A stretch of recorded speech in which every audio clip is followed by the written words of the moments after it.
Knicks family, what's poppin'? It's your boy. We got a lot to talk about tonight.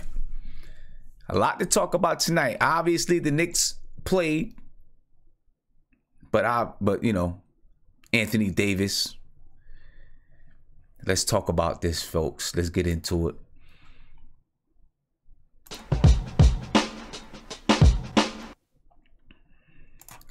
Knicks family, what's poppin'? What's good with you, man? And we already got a chat brewing. We got Isaiah. We got Nate in the chat. And we about to get this thing going, folks. Clearly, we know who, you know, we know what the big story is. And I know what you guys want to talk about. You know, you want to talk about Anthony Davis. You know what I'm saying? I know you do. And we're going to talk about Anthony Davis. We're going to get to it for sure. But before we get there, let me just get the chat to, you know, give a big, wrong one. Get the chat to give a nice little shout out to you guys. All right. Before we get to Anthony Davis. Okay. Isaiah, you want to say what's up to the chat? Hey, what's up, chat? Black as time. Hey, Sim. Yo, what's popping? What's popping? Are you comfortable? Am I comfortable? Yeah. I'm comfortable. I'm good. Wow, what's up? It's gonna be a long night with this one. I got a feeling. You said it's gonna be a long night with it. You might be right. It might be a long night with this one, man. You're right. Nate, what's popping with you? It's been a couple minutes, man. What's up? What's going on, man? How you doing? I'm good. I'm chilling, man. How are you? I'm doing good, man. I'm anxious to watch this debate with KP and Anthony Davis because when we talked off the show, you might have some fans not very happy with you after the show's over. Not happy with me? Not happy with me? Well, we'll see. I don't know. I think some fans might. Well, anyway. Mo, what's up with you, man? What's popping? You already know what's going on, man. You know, LeBron James is his means are at work, man. So it's gonna be interesting to talk about this Anthony Davis thing. We know where it's going, but yeah, let's get into it, man.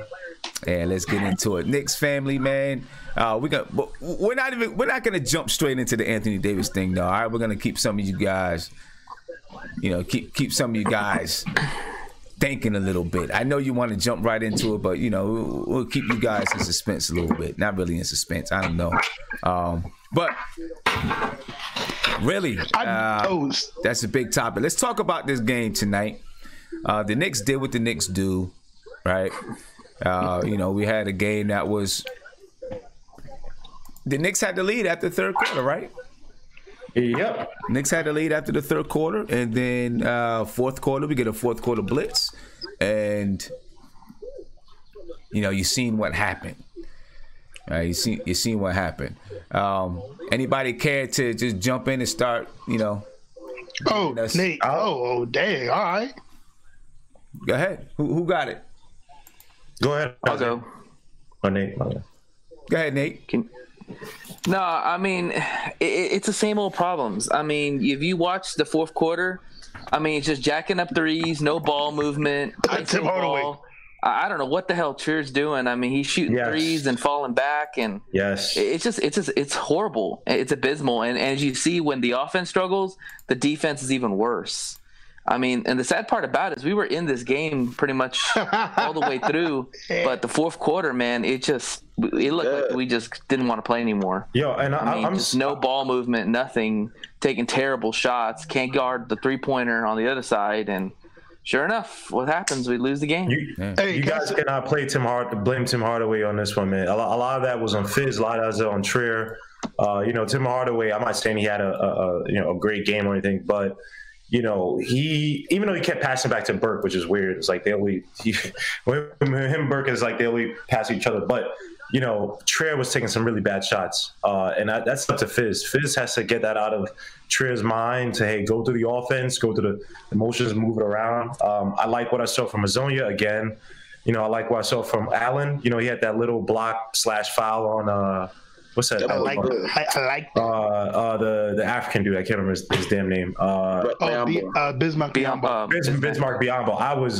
That got me shook. I was just like, damn, man, I love seeing that. Look, the Knicks have, I think they're showing better energy on defense.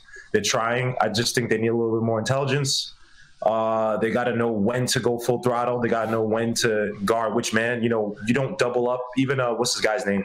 Well, Clyde Frazier said it. He said you don't double up Marvin Williams. I forgot who hit the three, but I think it was like Monk or something like that. And the Knicks, good energy in trying to double up Marvin Williams, but they, you know, you don't double him when you have Monk open. So things like that. It's just small little things, but yeah, you know, you see progress. That's how I say. I will say this though, Sam and everybody else. One thing I was really proud about was with Fizz. Was when Alonzo, he was just playing.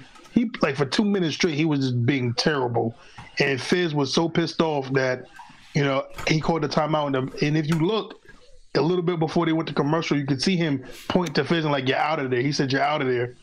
He said something like that on that lines, and I'm like, okay, he finally coaching. He finally didn't allow Trier to have this long leash, which he had all year, which is on Fizz in the first place. That why Trier acts the way he does, because if you watch the game closely, Zoe was just literally like tunnel vision, going downhill.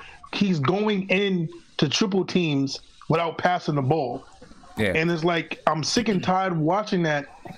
And listen, man, if Zoe doesn't get right, man, I don't care what you say, he'll end up not playing in the NBA because, kid, you're a rookie. Stop. First of all, Clyde Frazier said it. No, Mike Breen said it during the game.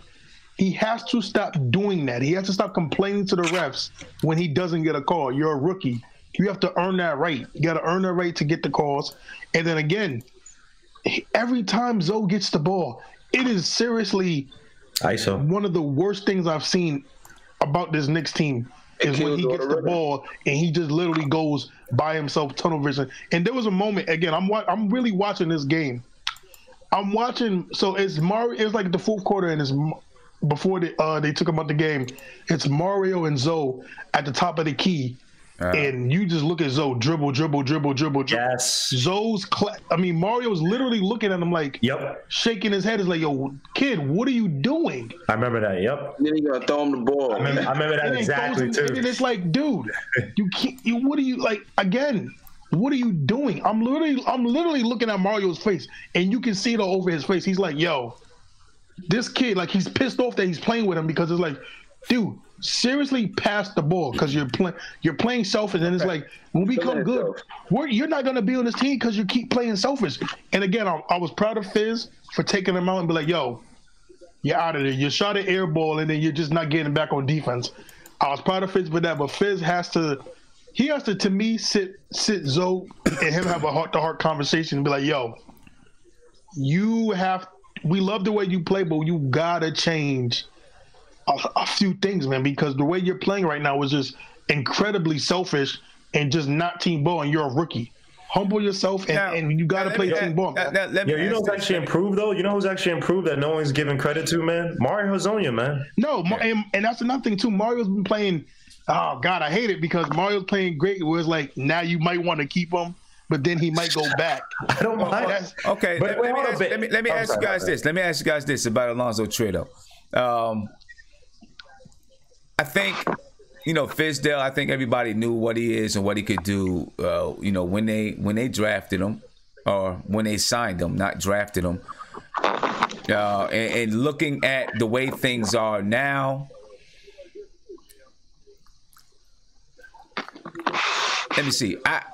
It's hard for me to blame the players when, from the beginning of the season, when Trier first started, when Trier first started playing, Fizdale just said, I'm going to let Trier do him. I'm going to let him ISO.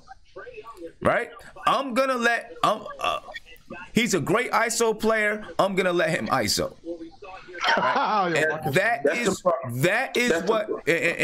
That's what you build. That's the whole reason for so many weeks, so many people argued with us about why do you need any kind of system, or why do you need any kind of structure and all that kind of stuff? This is why, right? Hold up. But this is why, because Trier is an excellent ISO player, right?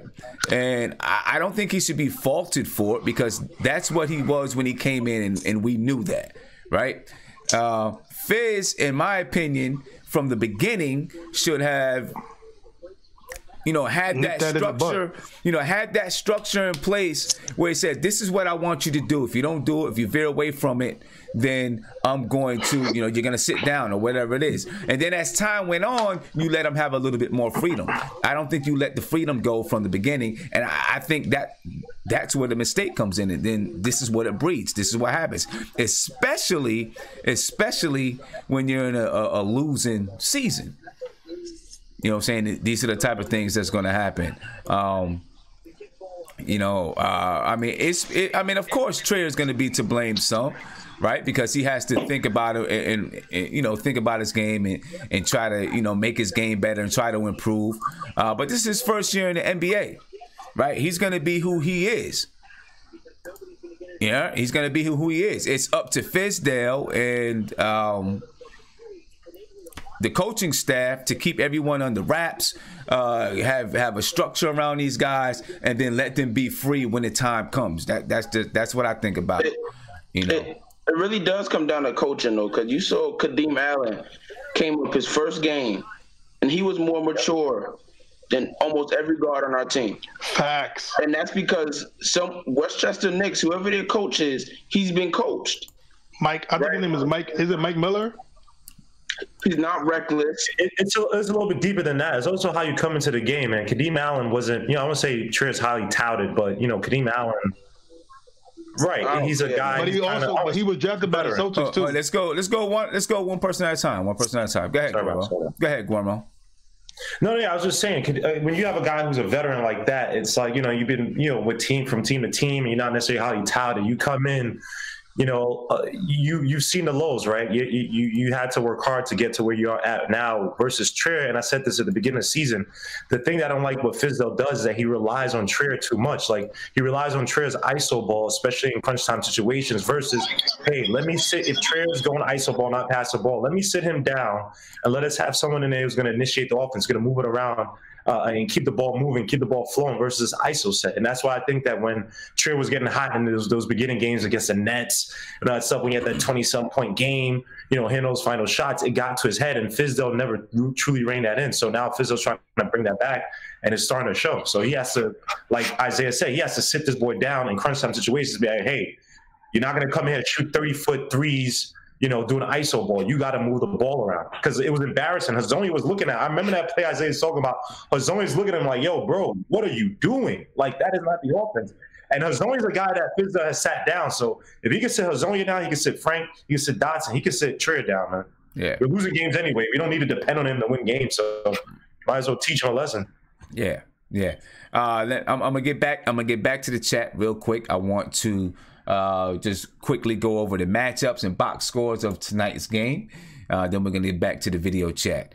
Looking at tonight's game, the Knicks, the Knicks played well through 3 quarters, right? You see it on the screen right now.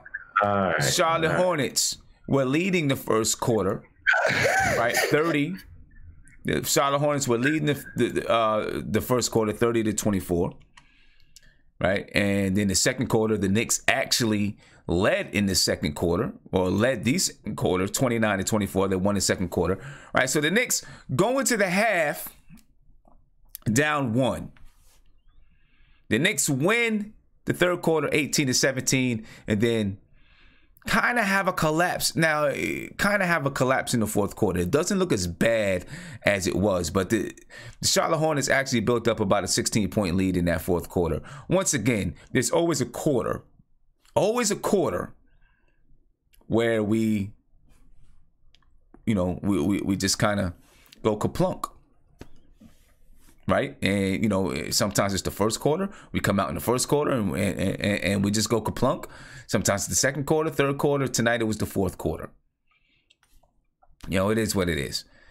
We're used to it by now. It looks like the Knicks have much bigger things in store, and we're gonna get to some of what some of those big things may be, of course. Right. The Charlotte Hornets' biggest lead was 14, so I'm wrong. They had a 14-point lead. The Knicks' biggest lead was 8. The Knicks actually built an 8-point lead in that third quarter.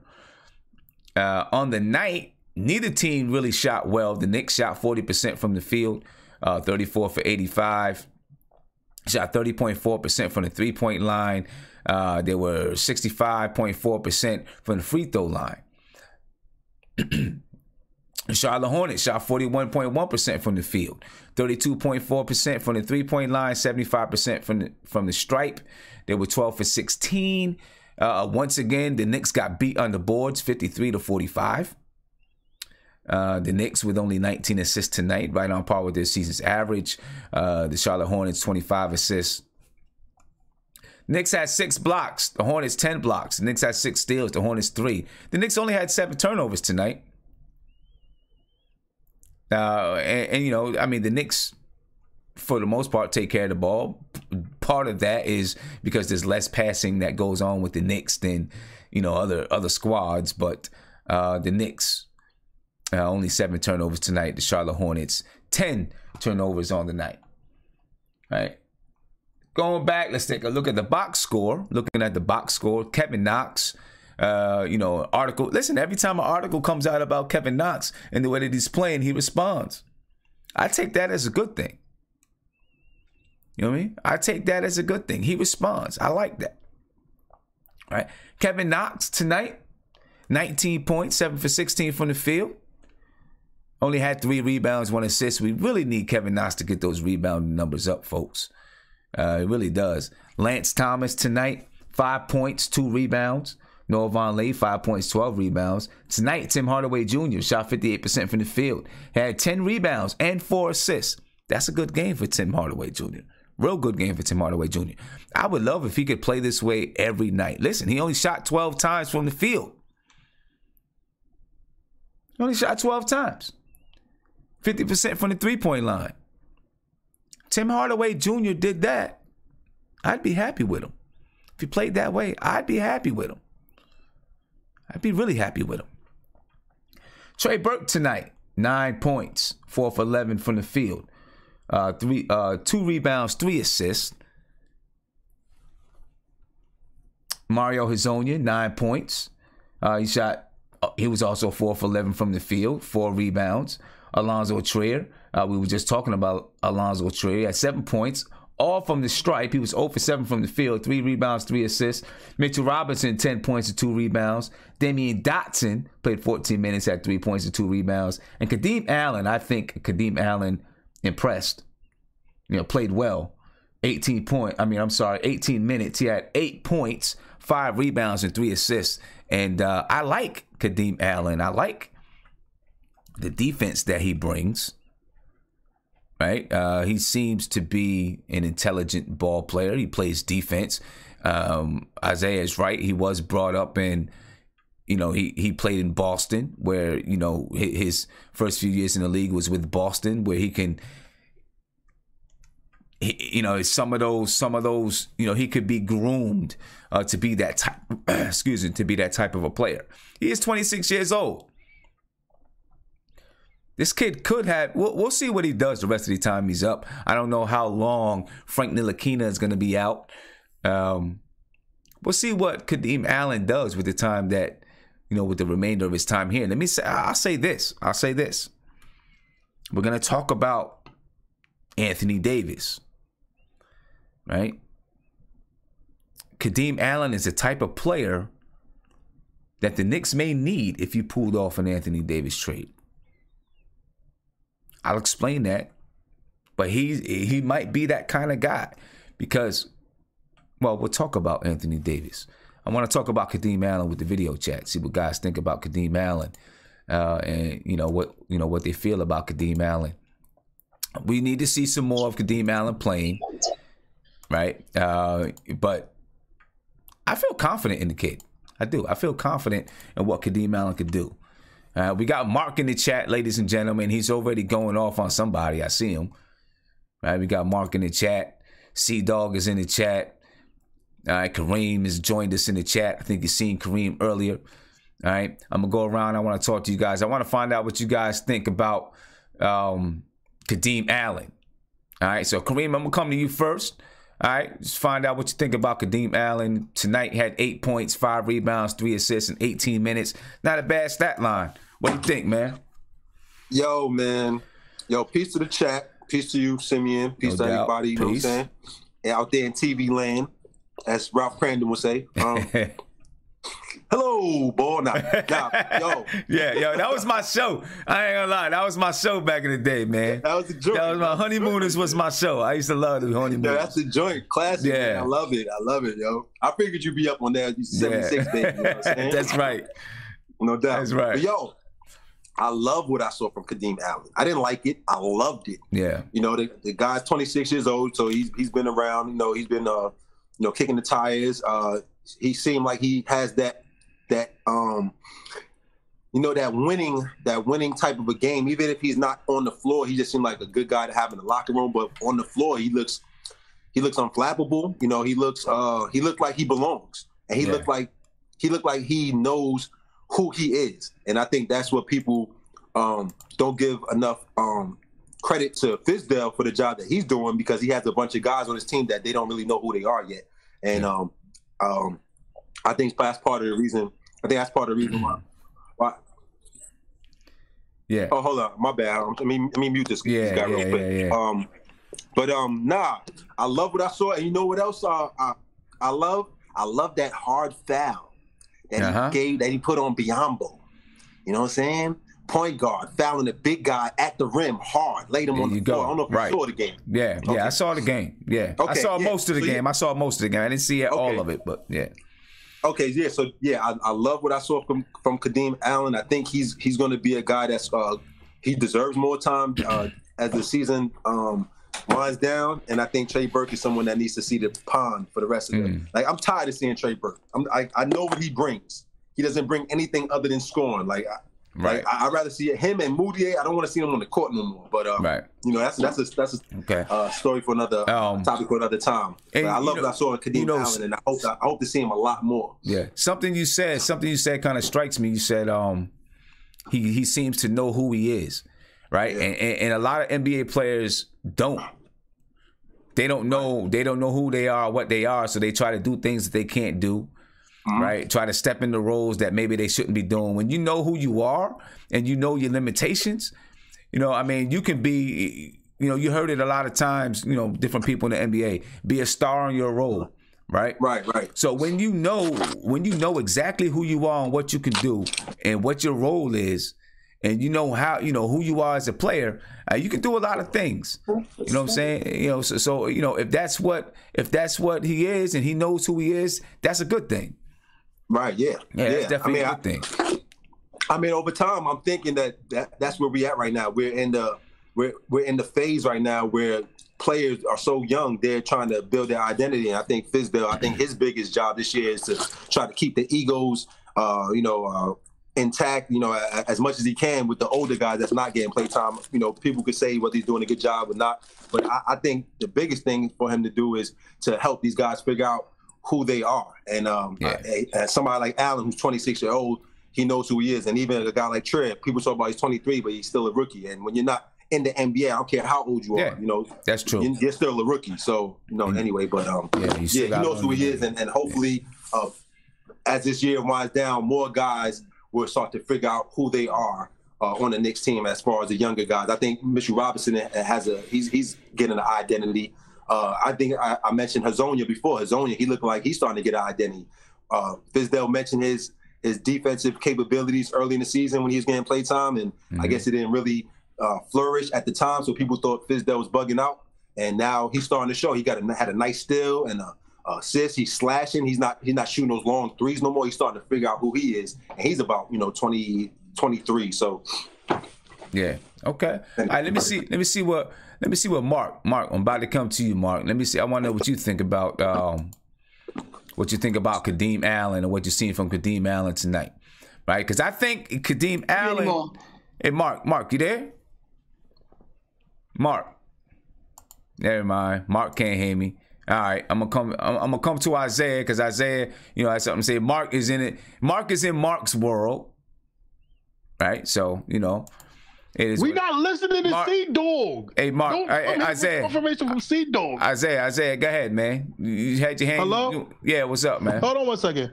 Wait, hold on one second, Sim, because Mark yelling. What's going on, Sam? Yeah, so we're talking about Kadeem Allen. I need, y'all guys gotta be able to listen up sometimes, man. Nah, because y'all guys gotta be able to listen up. Nah, Sam, because Mark came in here heavy about this whole. We gonna talk about that later because we're gonna talk about it later. Let's talk about Kadeem. We talk about Kadeem Allen. We talk about Kadeem Allen. Kadeem Allen. Kadeem. I like Kadeem Allen. I like what he did tonight. He brung effort. He brung grit. I loved it.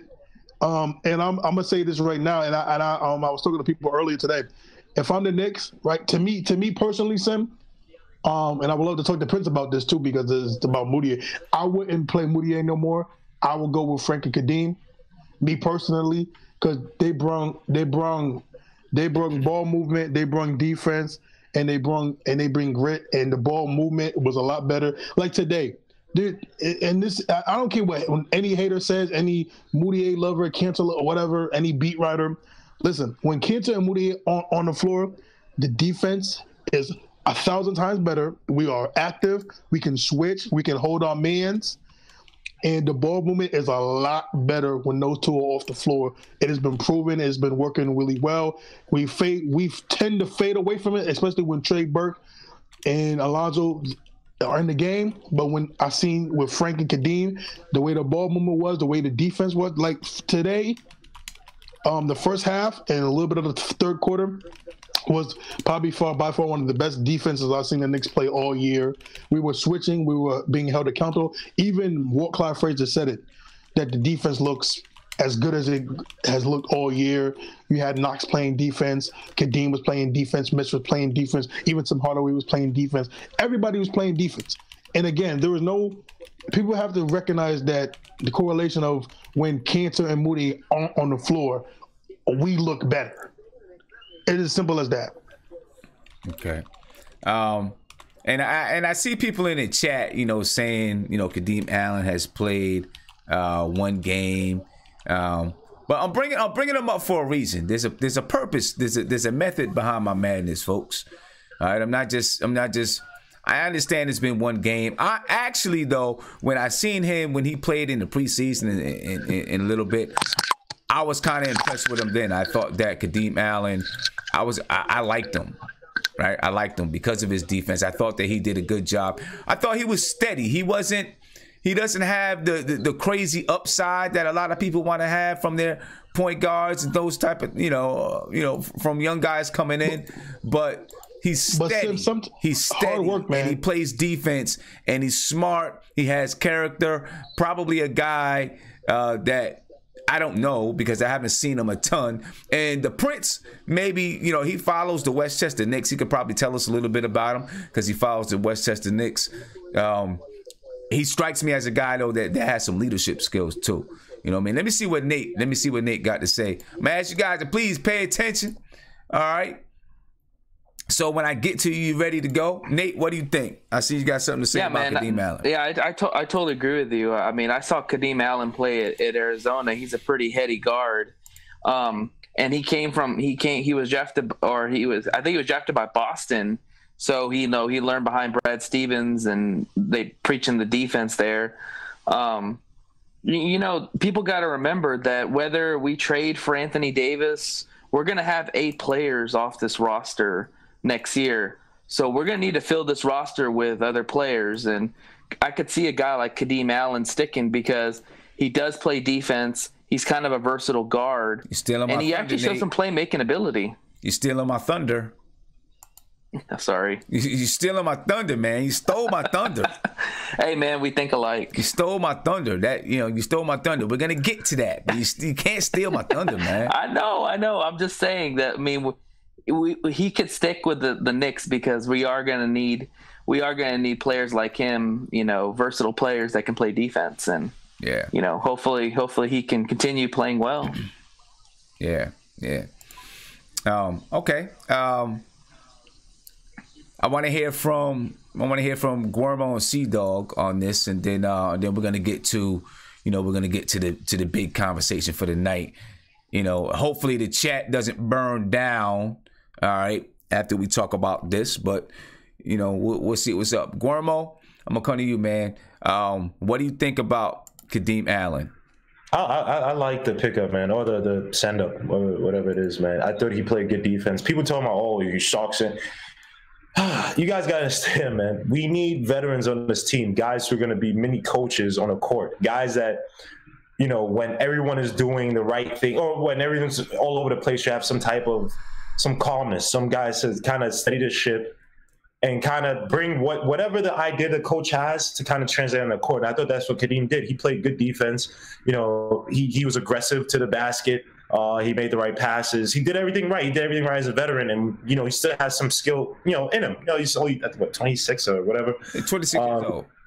26. So yeah, I liked it, man. I like the defensive identity, man. You need guys like that, man, where it's like, hey, even if we miss these next 5-6 shots, man, we're gonna come back and play hard defense and get the ball right back. Like I saw when Kevin Knox today, there was I think he shot the ball and, you know, somebody got the rebound. He came around, stole the ball back. Whatever, you know, things like that, small things like that, where you keep that defensive identity and intensity up, man. I think guys like Kadeem Allen, they help in doing that because, you know, Courtney Lee, he's not really fighting for balls and stuff like that. Lance Thomas, I don't know what's wrong with him. I think something's off physically. He's probably just breaking out, whatever. So, you know, I like the pickup by Kadeem Allen, man. You need this team, if all else, we don't have dead point shooters or dead eye shooters, whatever. So you might as well lift the defensive identity, intensity, hustle, and get the ball right back to, you know, get yourself a chance at the basket. Yeah. You know, I think Kadeem Allen could be important for the Knicks. And we're going to talk about why in just a minute. All right, we're going to talk about why in just a minute. I want to go ahead and get C-Dog. I want to hear what C-Dog thinks about Kadeem Allen. And then we're going to go ahead and talk about C-Dog. What's popping, man? What's good? I'm good, man. How are you? How are you? Hey, who? Allen was all right. He was good. Yeah. You know, first game, he did everything that you would want a guard to do. He came in, he played hard, he made some shots. That's important. Get to the basket. You think he's a guy that could? And listen, I'm not saying that he's going to be our future point guard, right? But do you think he's a guy that can have a future with the Knicks? Only way he's gonna be a future is if they're gonna have to trade Frank and Moutier and Bert. They got to get rid of people. Yeah, I mean that's true. They got to get rid of people, but I think you can. Go ahead. I mean, you can't keep 5 point guards on the team. Right. Obviously, you can't keep everybody on the team. But I really do think that, you know, some of these guys are going to be gone, and you know he could be a very cheap and steady option. You know, sometime in the future, he could be a cheap and steady option because I think some of these guards are going to end up out of here, no longer with the Knicks. They could get rid of all of them. Keep Frank, keep Allen. You know, if they're going to get something for Burke, I guess I have to get something for Burke. Yeah. Even though I like Burke. Yeah. So let's talk about. I'm going to tell you why I think Kadeem Allen could be important for the Knicks. Right? And Nate kind of stole my thunder a little bit. But I'm going to talk about why I think Kadeem Allen could be important for the Knicks. We all know, you all have seen it. Right? We've seen the reports from Woj, or, you know, seen them on TV and all these other reports that come out about Anthony Davis and his agent, Rich Paul, informing the New Orleans Pelicans that they are not going to sign the Supermax extension and they want to be traded. All right. Now, Anthony Davis, his contract isn't up until 2020, I believe. But he has let him know he does not, you know, he no longer wants to be a Pelican. Right? He wants to go someplace else. He wants to contend for a championship, I guess. Right, that would seem to be the you know, the purpose behind it. What I believe, and you guys may have seen the video that I posted earlier, but what I believe is it's a play to get Anthony Davis to LA. That's what I believe. Right? Once again, LeBron James and his crew, the Rich Paul and them guys, flexing his muscle to get what he wants. Right? And this is, earlier in the season, before the season started, people asked if I think the Lakers, could win 50 games. I said, yeah, I do think they can win 50 games. And part of the reason why I felt they could win 50 games is because LeBron finds a way to get what he wants. Right? When LeBron he goes someplace with an idea of who may become available and how he can get that person to his team. He knows he's got the inside track. It's almost illegal. Really. I mean, we know that, Rich Paul is the owner or whatever it is of LeBron's, of the agency. I don't remember the name of the agency. I forgot. But we know who pulls the strings behind the back, or at least who's one of the people that pulls the strings in the background. It's LeBron James. Right? The company may not be in his name. Right? The company may not be in his name, but he's definitely pulling strings. So, yeah, I think that Anthony Davis is going to be on his way to Los Angeles. If not by the deadline, then maybe by the end of this season. Boston might have something to say about that. And from what we hear, the Knicks have something to say about it. Right? The Knicks will be aggressive in pursuing Anthony Davis. These are the reports that we hear from, Woj and Brian Windhorst and those guys, that the Knicks will be aggressive in trying to pursue Anthony Davis. And from Brian Windhorst, however you say his name, if the Knicks were to include the first round pick, they may have a shot at landing Anthony Davis. Clutch Sports, there you go. And yeah, thanks guys. Clutch Sports, yeah, Clutch, the Clutch crew. You know what I mean? They do a lot of things in this NBA. They pull a lot of strings in the background in the NBA. Clutch Sports. But anyway, so is there a chance? I'm going to say that there's a slim chance that AD ends up in New York. I really don't think that is going to happen, but I think there's a slim chance that it happens. Right? I think that the Knicks don't have the infrastructure in place to handle Anthony Davis right now. That's just my opinion. Does it mean that you don't go for it? No, it does not mean that at all. I just don't know if they have the infrastructure in place. When I say infrastructure, I'm more meaning the culture of the team, the structure, the leadership structure of a team to actually build around Anthony Davis. So that's what I mean when I'm saying infrastructure. Right? It's like Ja Rule, right? He had his fire, they had that fire concert, whatever they was doing, a few years back, and they went to the Bahamas and they were trying to set up this huge concert, but they didn't have the infrastructure in place, right? And they tried to build the infrastructure on the go, and you see what happened, right? If you didn't go to Netflix, go to Hulu and watch the documentary, it was nuts. That's the kind of thing I think about Anthony Davis. Now, that doesn't mean if I'm the Knicks, it doesn't mean that I don't try for him. I try to go get Anthony Davis without a doubt. But I think Anthony Davis, Clutch Sports, Rich Paul, Anthony Davis, they might look at the Knicks and say, I don't know. Because I don't know if they have that infrastructure in place to properly build around Anthony Davis to make sure that he's on a contending team. Now, obviously, it's not up to Anthony Davis. He doesn't have a no-trade clause. So the New Orleans Pelicans, they can trade Anthony Davis to whoever they want to. And they've made it pretty clear. They made it pretty clear that they're not going to let anyone outside of the organization control or dictate what happens with Anthony Davis. They've made that very clear. So that's obviously a message to LeBron James, Rich Paul, and Clutch Sports that we're not going to let anybody anybody control what happens with Anthony Davis. We're going to control it. That's the message that they're putting out there. They've also asked that the NBA fully enforce the no tampering rules. Right?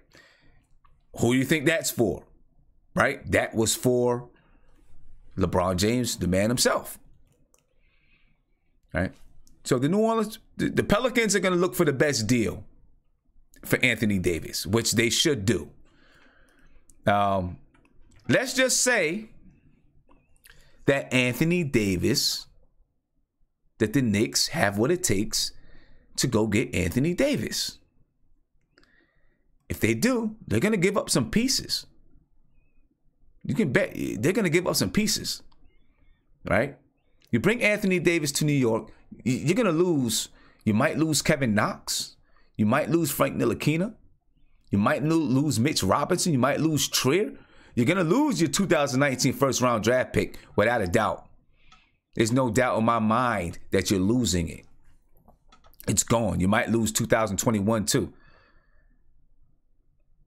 Right? Anthony Davis is a generational player. He's a generational talent. Right? The man averages 29 points, 13 rebounds, and however many assists and blocks. You're not going to get another player like Anthony Davis. And for people, screaming and hollering not to trade the 2019 draft pick for Anthony Davis, not to include it. I understand why you would not want to include it, but let me tell you what. None of those guys, in my opinion, Zion Williamson, RJ Barrett, them guys, man, I don't think they're going to end up being Anthony Davis. Those guys don't just come along. It doesn't. They don't just come along. But anyway, you're gonna lose a lot of people, right? You're gonna lose a lot of people. You seen what Bleacher Report? If you haven't seen it, I'll look for it. I'll pull it up. Bleacher Report had some crazy trade where they were giving up. The Knicks were giving up Kevin Knox, Frank Ntilikina, Mitchell Robinson, 2019 draft pick, 2021 draft pick, and a second-round draft pick for Anthony Davis. That's a whole lot. That's where Kadeem Allen comes in, because if you trade for Anthony Davis, you're going to give up a lot. Really, you are. You're going to give up a lot. Kadeem Allen seems like a guy that can play defense. So if you're going to bring in guys that's going to try to fit into gaps, right, to help you build around Anthony Davis, Kadeem Allen seems to me, and we've got to see some more of him play, consistent minutes, see him playing more consistent minutes, but he seems to be the type of guy that you can get on the cheap, and he can come in, play defense. He could be a consistent ball handler, right? He may not come in and give you 20 points a game, but if he gives you 10 points and 5 assists and 3 or 4 rebounds, and he can lead the team, that's what you need, especially, if you wound up having Anthony Davis, Kristaps, Porzingis, and Kevin Knox. I don't know if the Pelicans are going to let us have all 3 of those guys together. They'll have something to say about that. But then you would need a guy like that if he can continue to play like he played tonight. If he can, 36 minutes, he can give you 10 to 12 points, 5 assists, a few rebounds, then, that's the kind of player that you need to fill in some gaps, right? That's the kind of player you need to fill in some gaps. So he could be important to the Knicks at some point. He could be. Now, this whole Anthony Davis thing, let's be honest, folks. The Knicks, there's a few questions I want to ask you. So let's dig into it. I know my answers. I want to know your answers. Let's dig into it a little bit. All right, let's get down with the get down. Number one question, and I got a caller on the line, so I'm going to ask this caller first. Number one question. Caller, what's popping? What's good? I'm chilling. I'm good. Number one question, right? Do you stop the rebuild to go get Anthony Davis? Absolutely not. No way. Woo. I'm sorry. Ooh. I'm sorry. So we can do the same thing the Pelicans is doing? Because we got to gut the team to get them. Mm-hmm. I'm not with it. Okay. There's no way. I see the same thing. I'm not saying Melo, because I mean, I'm not even going to disrespect Melo. I'm going to just say I see the same thing going down that happened with Melo. We gut everything out to get. There's no way I'm giving you all those picks and my best player for this guy. You crack? No way I'm doing all that. We building something strong here. We might got to wait 3-4 years, but we going to start from scratch with him. All we going to have is him. That's it. That's what, all our picks are going to be gone. All our youth, they're going to take Frank, they're going to take Knox, they're going to take 1 through 3, our 1 through 3 pick, whatever one we get this year. They're going to take all that. I'm not with it. We're going to be stripped down to the bone like we did last time. Then we're going to be playing with him, and he going to want to leave. He ain't going to want to stay here. We're going to go through the same thing, frustration. We might as well just keep building, man. If they said KP or 2019 pick, I would give it up. But you can't have both. I can't give you both. I'll give you some of them young players. I'll give you Knox or something. But you can't have KP and the pick. That's just too much. Okay. I just feel that's too much. I feel you there. I feel you there. KP and the pick, you're basically handing them a brand new franchise, right? Yeah. You're handing them a brand new franchise, maybe. Because it's not like KP is still not trending. I mean, if he comes back with his injury, he could be one of those top 5, top 7 players in the league too. So we might be giving them something that they could be like, hey, we ain't really missed a beat. You know what I'm saying? Right. Yeah, that could be. That could be. That's how I feel. Like, I guess the thing is, Boston ain't jumping. Boston, I think first of all, I think they're gonna wait till the summertime. I don't think they're gonna do nothing by the trade deadline. I don't think nothing's gonna go down. And if it does go down by the trade deadline, it's only the Lakers I think that's gonna get them. But if they wait, everybody gonna have a fair shot. I still think we should go after them. I think we should stay put and do what we planned on doing. I think this is going to work. I think we finally woke up after all these years of making mistakes and not being patient. I finally see it coming. I can see it. Like, I can see it coming. It's a little far, but I can see it coming. Okay. And I can see it, like, coming. Like, this pick coming this year and the Knox and Frank developing, this pick coming, KP coming back. I can just see it all coming together. We just got to just be patient. If we mess it up now, it's going to be like, wow, if we mess this up, I might have to jump ship. I ain't even going to lie because I'm sick and tired of You're going to sell your fanhood? You're going to put your fanhood on eBay or Amazon or something?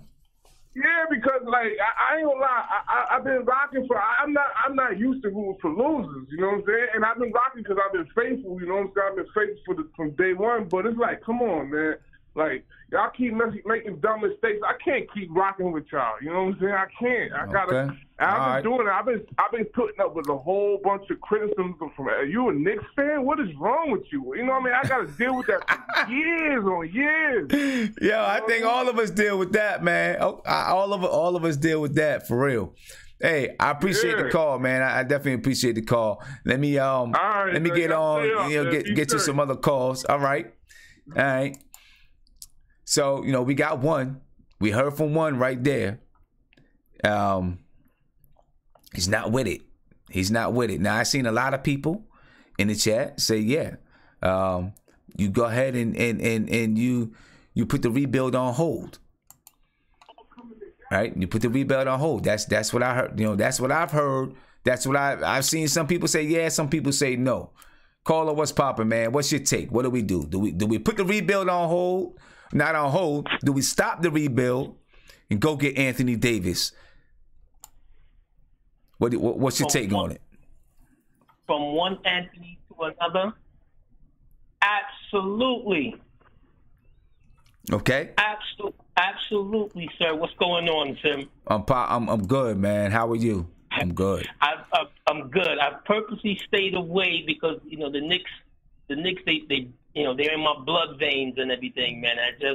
I just can't just watch them and then come on with you guys because you guys have been vicious.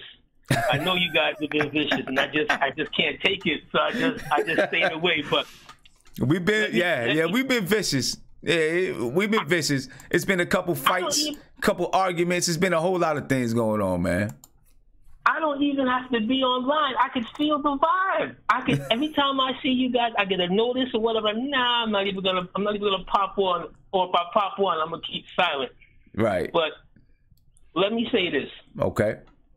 Anthony Davis is the type of generational talent that you rip everything up for. Okay?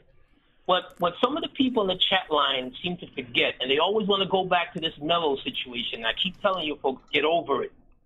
It's almost 8 years now. Get over it, move past it.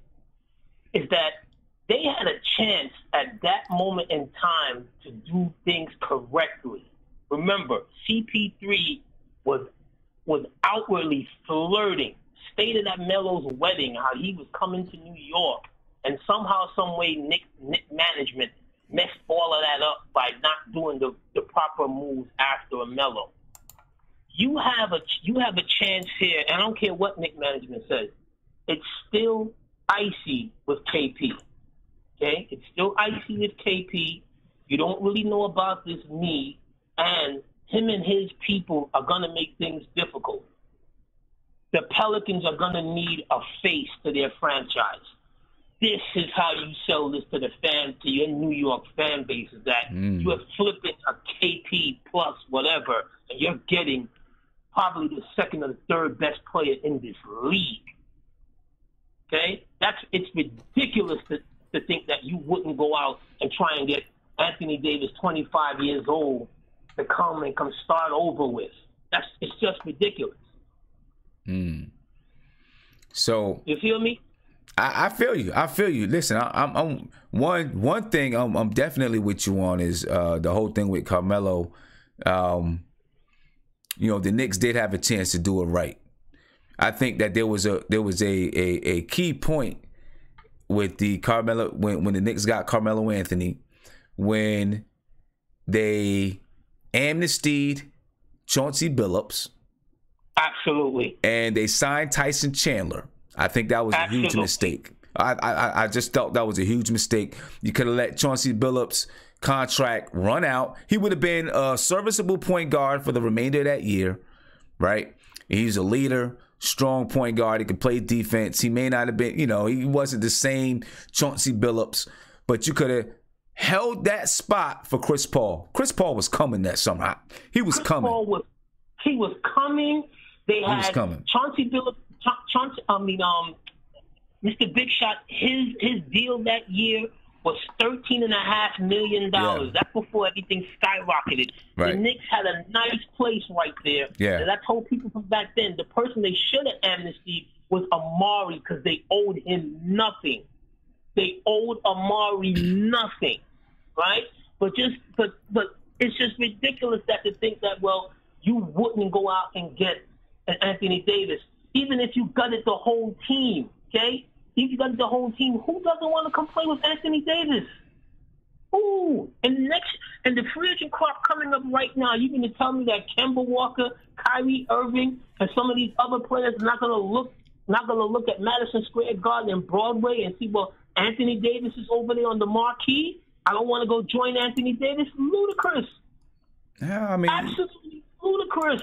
You could have a point there. I am afraid to gut everything because then, how long does it take? He's 26. He's going to be 26 years old. How long does it take to put pieces around him? Especially if you've got to give up your 2019 and 2021 draft picks. How long does it take to put pieces around him? That's what scares me. That's the only thing I wouldn't do. Like the previous caller said, I'm not giving you this year's pick and KP. I'm not gonna rebuild your whole franchise in the next 10, 15 years. Right. And that right there is crazy. Right. That'd be crazy. You can have one or the other. You can work it out with Knox and and KP and whoever else, but that pick would have to stay. Was one or the other. And Knicks fans are talking about, well, you would pair AD and KP. If they remember, just a short year ago, he didn't like playing with DeMarcus Cousins, and he recruited Cousins over there. Yeah, I think. But I play another Twin Towers situation. This is not the 80s. I don't know. I think he would with KP, because I think him and DeMarcus with KP could space the floor better. DeMarcus Cousins was okay spacing the floor, I guess. He could hit the three a little bit, but KP, people really fear his 3-point shooting. And I think between the two, they could switch on and off between the 4 and the 5. I think it would work pretty well, honestly, with KP and AD running that 4 and 5 together. One of the two of them would have to really commit at playing the 5. KP does not want to play the 5. That's true. KP does not want to play the 5. He doesn't want to play the 5. No, he does not. AD probably doesn't want to play the 5. Play the 5 minutes. Now you're gonna have a whole nother. You understand what I'm saying? It's like if you're the Knicks, and I'm a KP fan. Okay, I'm a fan of KP. But this is the way you get from under this iciness that it has not broken. I don't care what no one says in the organization. The iciness is still there. This is where you be able to sell your fan base, and especially if you were still able to keep your overall number 1 pick, and you have AD, and you're going into free agency, and you could possibly get somebody to come and pair up with him. Mm-hmm. Come on.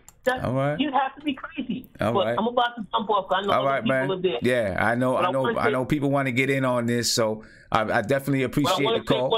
I want to say one thing though. Yeah. I saw how you hit your daughter with the step back jump shot there a couple of weeks ago. That was so wrong. That was so wrong. Yeah. Bro. Yeah, she's mad. She's mad at me for posting it out there, but I had to put it out. I had to put it up there.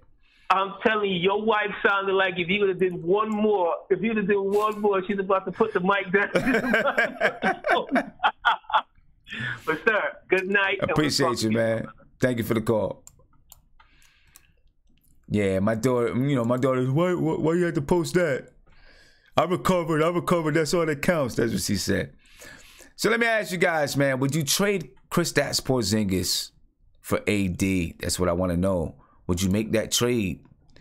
That's a big question, because it is bound by one of the parties that are involved. It is bound to come up. I can guarantee you, KP's name is bound to come up. I'm going to take one more call, then I'm going to get back to the video chat, because I know these guys got something to say. All right, let's get this going. Caller, you're on live with Nothing But Knicks. What's popping? What's good, fam? I'm chilling, man. I'm chilling. I tried to knock, man. I must have got bumped off in between watching the broadcast, and I was double timing. What's going on, man? Yes. You had me in my feelings with that post today. With the post today, had you in your feelings about it? I seen AD. I jumped up. Wait a minute, what's going on? Nothing but Knicks fan. What's happening? Yo, I mean, the Knicks are going to pursue him aggressively. Let me ask you: would you trade Porzingis? Would you trade Porzingis for KP? Would you do it? That's a tough one, Sims. That's a tough one. I mean, I could see it, but for one, which was previously stated, in the most obvious of scenarios, you can't have KP and the number 1 pick or the top 3 pick we get. That's not going to work. It's not going to work for the Knicks. It's not going to work for the rebuild. Right. And if you get rid of KP, the message you send is a dangerous one too. And what's that? What message is that? I mean, you're clearly. I mean, and it is their business. It is management's business in the Garden, but you're clearly stating, we don't care nothing about how you feel as a player. We're gonna do what's best for the organization, which is a dangerous message sometimes. And specifically in the environment that we got all this free agency coming up. We got a lot of players. I mean, clearly, everybody and their mom is going to definitely want to come through the Garden and play with AD. But I think if you could do it without giving up KP, and if you could do it without giving up Knox, you remain in integrity-wise, you still remain a little unscathed because you can still fly under the rebuild umbrella. If you manage to lose a major portion of your youth and the pick, you gave up. It'd be tough. You said bump the rebuild. We're gonna do it our way. I feel like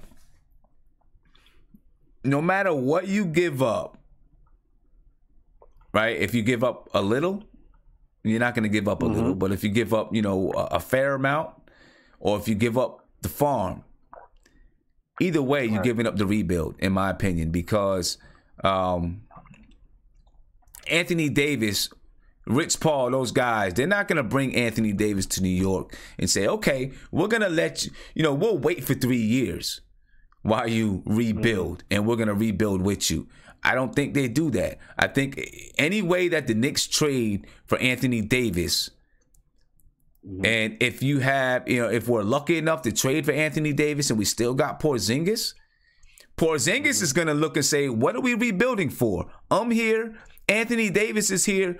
Let's put some pieces around so that we can get in the playoffs and we can start to do some things. I can guarantee you that. Right? KP has already said. KP has already said that he's impatient. He said it. He wants to win. Right? He wants to be in the playoffs. Yeah, and Anthony Davis has been going through it for years with the Pelicans.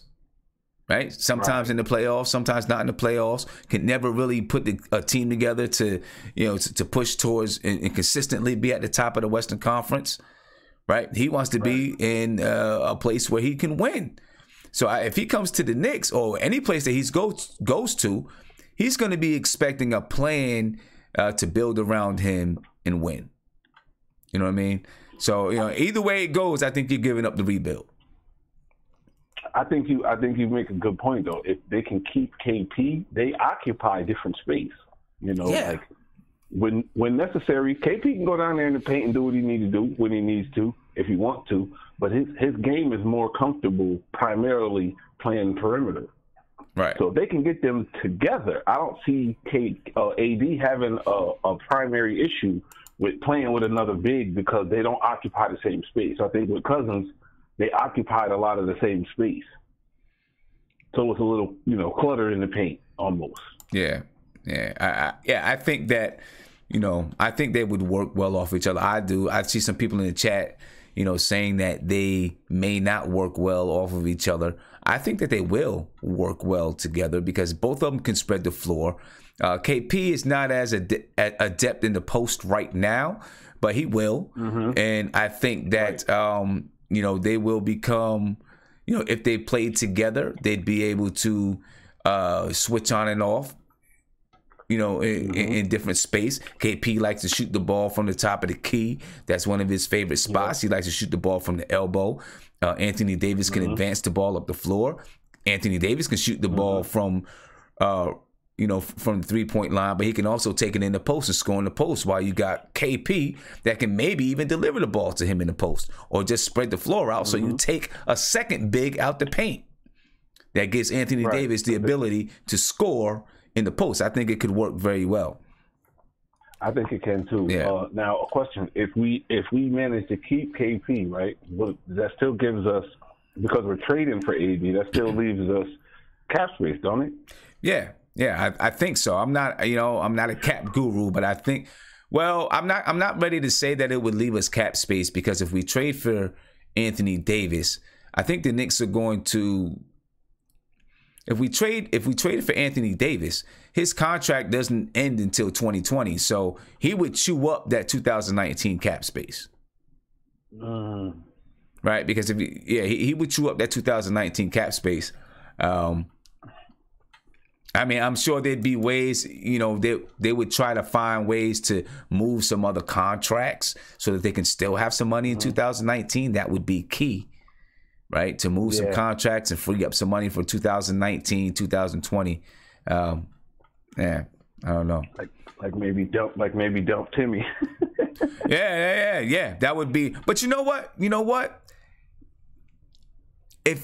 If you have Anthony Davis and you have Kristaps Porzingis, Tim Hardaway Jr. may not be as bad because he doesn't have to be the number one option. He can now be Tim. Yeah, he can now go to be that third option. He might look very, very different. Yeah, I think so. I think it takes a lot of the pressure off of him. Exactly. Might look very different. Yeah. Hey, I appreciate the call, man. I'm going to get to this video chat and see what these guys think about. No doubt. I'll be on this. All right. Appreciate it, man. Have a good one. Peace. You too.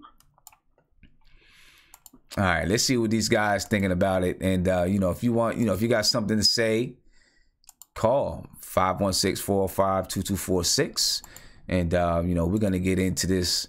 We're going to get into this, man. I know, I'm looking at, I seen in the YouTube chat, a lot of people have a lot of things to say. Some people think it works. Some people think it doesn't work. Let's see what the video chat has to say. Then I'm going to get to some more calls.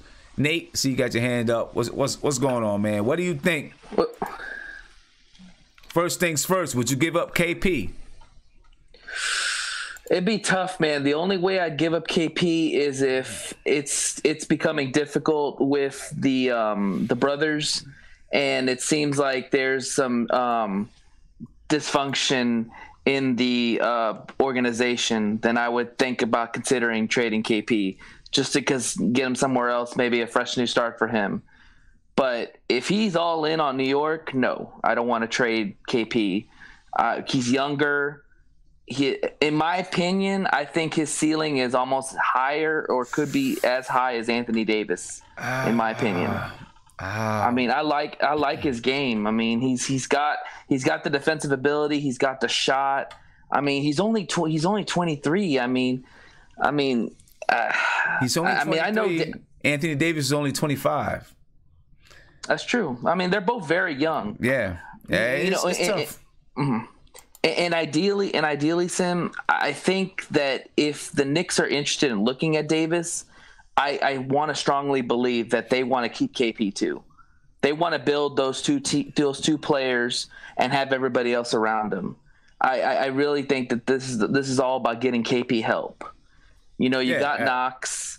You got Anthony Davis. You've got three legit players that you can roll your team around, and then fill the rest with role players and all that.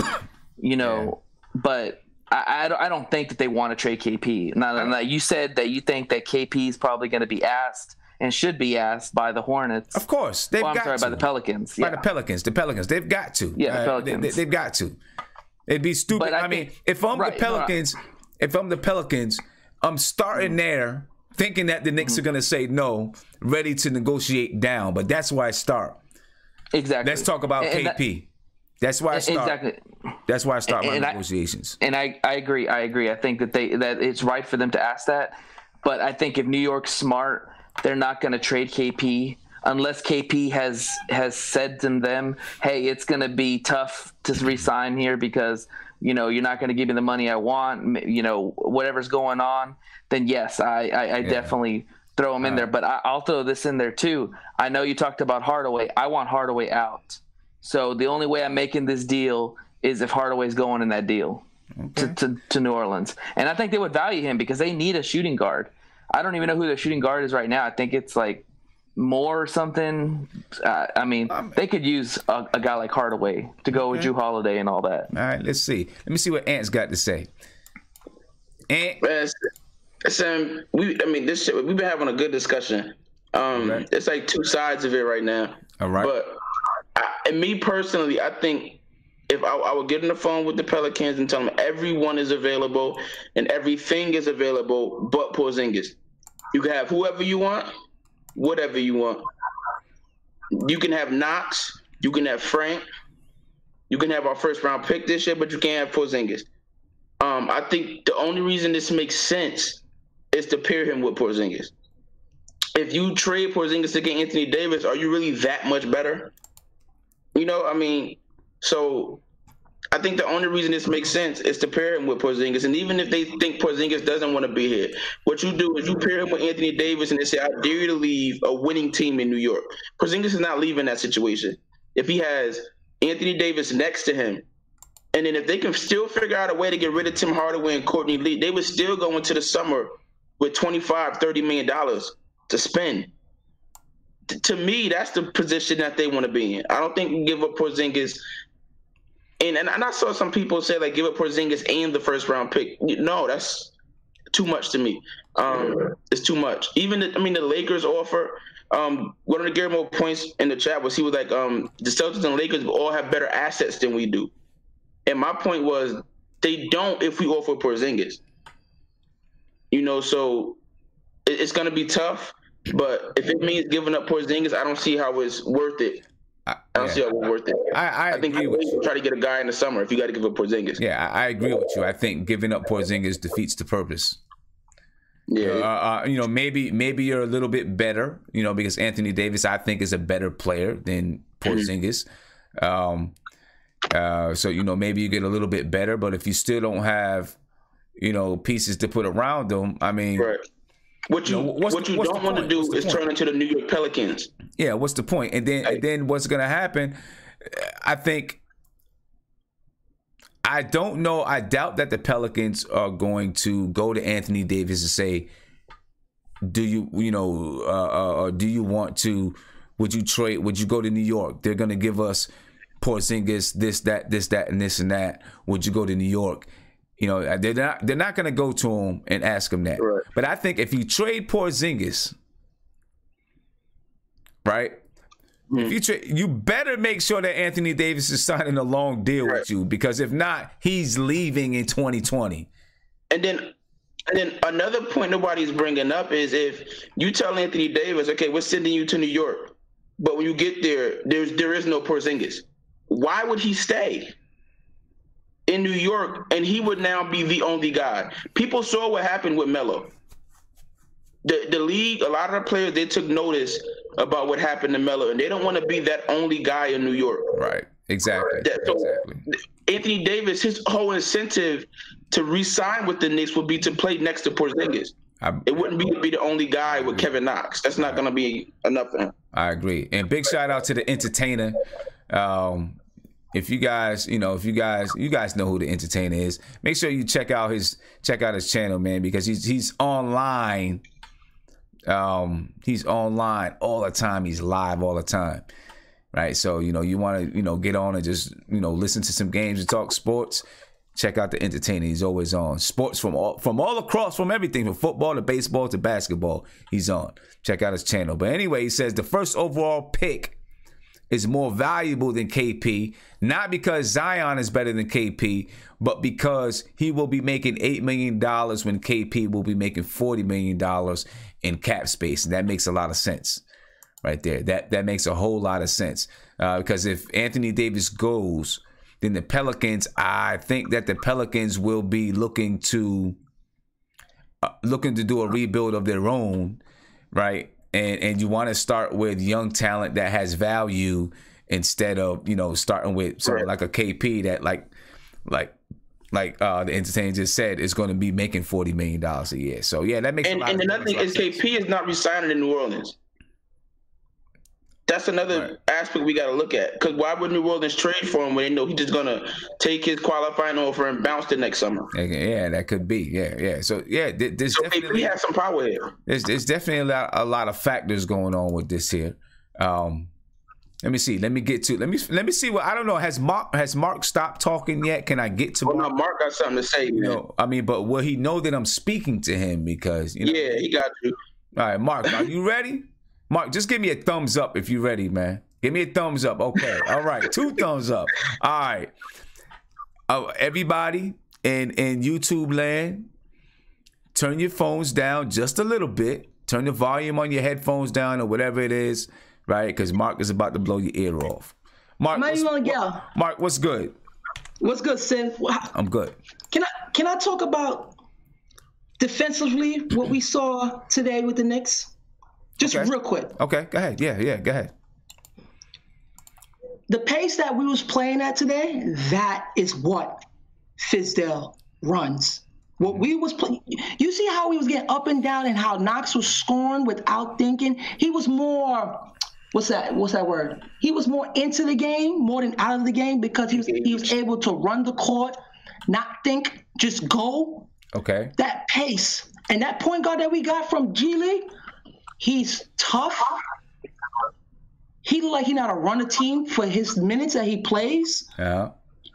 He has good IQ. I seen him throw a good pass. I ain't gonna hold you. He threw some pass. I was like, oh, I didn't know you had that. But Mitchell Robinson, defensively, bro, he is out of this world when he gets it. Yeah, I agree with you. The way we was blitzing the guards, that is the defense that Fizz wanted to implement. That's why Kanter's not playing, because he can't do that. And Mitchell's doing it good from time to time. He has some mishaps, but even though his recovery time, it is, man, listen, when I watch him, I don't care what he does. His effort is there every time. Mm-hmm. His effort is there.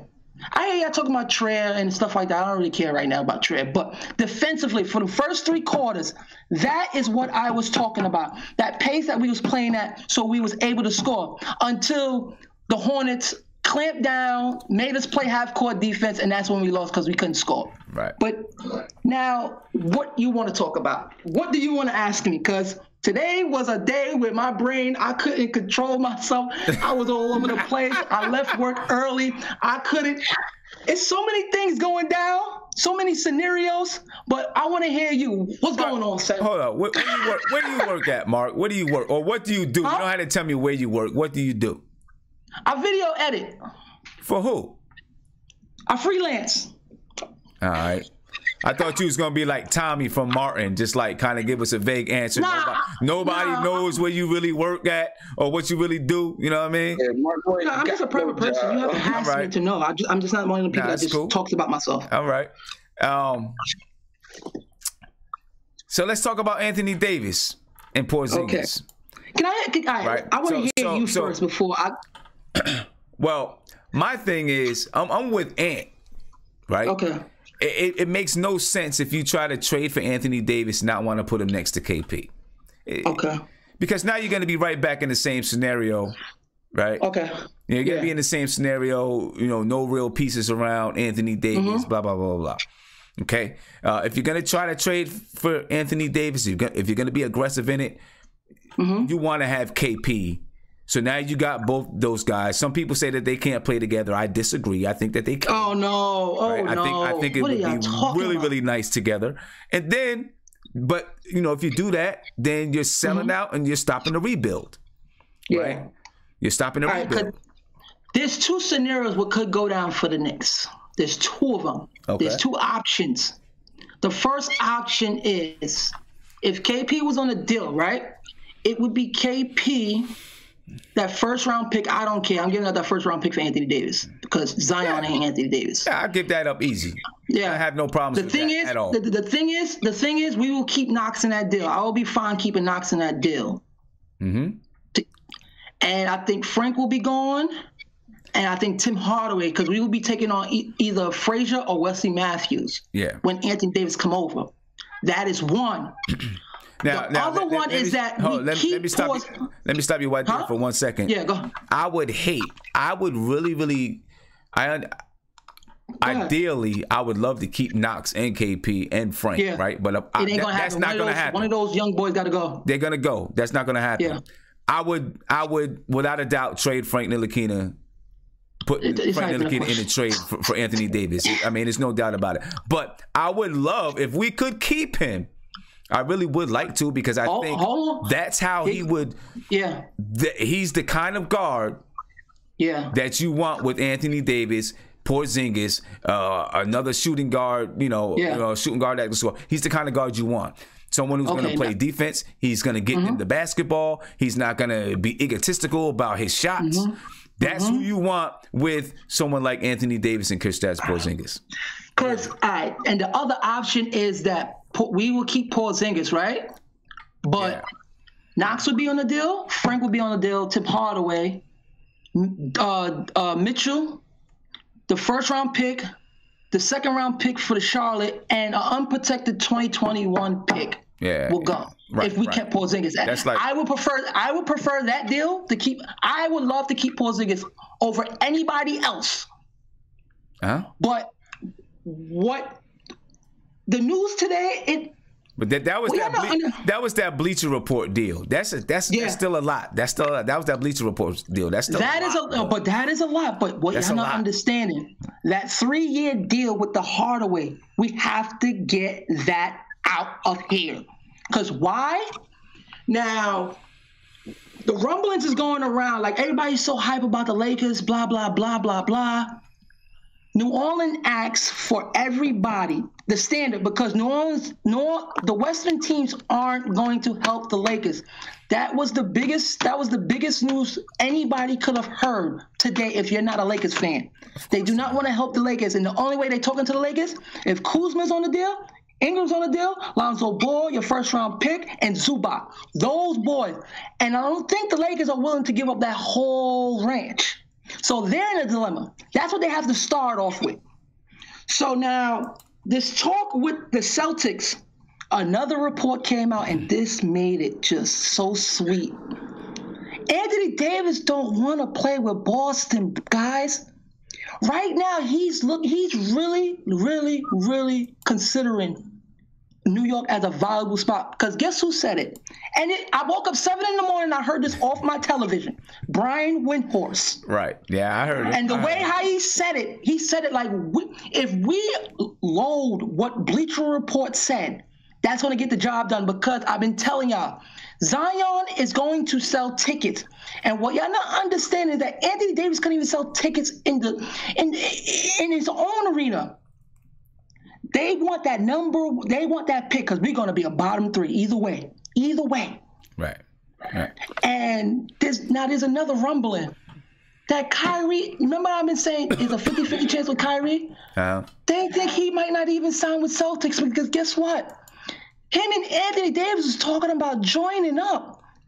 And what people not understanding is that just like with Kawhi Leonard, where he wants to go play with the Clippers, and he's going to play with the Clippers because he just bought a house for $13.3 million in San Diego.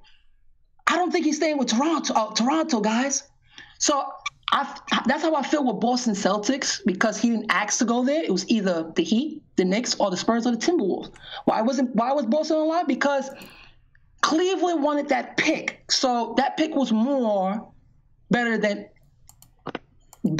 what the other teams had, those 4 teams had. Right. So I don't think he wants – I'm not saying – I don't know. It's a 50-50 thing. He could stay and he could not. But damn it, if I could get me Anthony Davis, he's a pillar. He is someone bona fide that could either get us Kevin – because Kevin Durant ain't coming by himself. He's another one we could think about actually getting because of Anthony Davis. Right. Now, if we could land Anthony Davis without giving Porzingis – and either Kevin Durant or Kyrie, guess what? If Kyrie come, Boston ain't nothing. Boston ain't nothing. We gonna be the top dogs. You hear me? I hear you. You hear me? That weakens Boston. The only thing you might have to worry about is probably Philly. I hear you. All right. All right. Let me get around because I got one more question after this. Come back to me because I got more to unload. All right, I'm gonna come back to you. And ladies and gentlemen, if you haven't subbed to the channel, do me a favor. Hit that subscribe button, hit that little notification bell, and you get a notification anytime that I go live or anytime that I drop a video, you get a notification. So hit that subscribe button, hit the notification bell, and stay up with what's happening with Nothing But Knicks. Listen, we got events that we do together, discounts on tickets, all kinds of stuff. So make sure that you hit that subscribe button for me. All right, let me hit the like button too. Throw me a thumbs up if you can. Caller, you on live with Nothing But Knicks. What's popping? All right, you hear me? Yeah, I can hear you loud and clear, my man. All right, man. This is Rick Wolf from the chat. Hey, what's going on, Rick? All day I've been hearing about this AD talk, and I haven't really thought about nothing of it, but just now listening to you guys talk, now I'm starting to get a little bit hyped. So, yeah. The one thing I'm going to say, so let's think this through, though. Whenever I think about trades, I think about the other team. I don't think about our team because Exactly. We have internal biases, right? So yep. It's clear Boston and the Lakers, they got better packages ultimately than we do. In the vacuum, right? If they were to put their best package, probably, right? Do you agree with that? Yeah, they might be able to put some better packages together. Right. The only thing, the thing that gives us the one up is our draft pick. Our draft pick? Because our draft pick is, I mean, probably going to be a number 1 draft pick. Well, I mean, but it's gonna fall in that top 3, right? That gives us something. That gives us something that they just don't have, and they can't. Let's put the draft pick to the side for a second. Okay. KP is better than any player that Boston or the Lakers can give up in the trade. Probably, yeah. Right? Yeah, he's probably, yeah. KP is a person that they can build on, and then they can keep some semblance of a winning team out there with KP.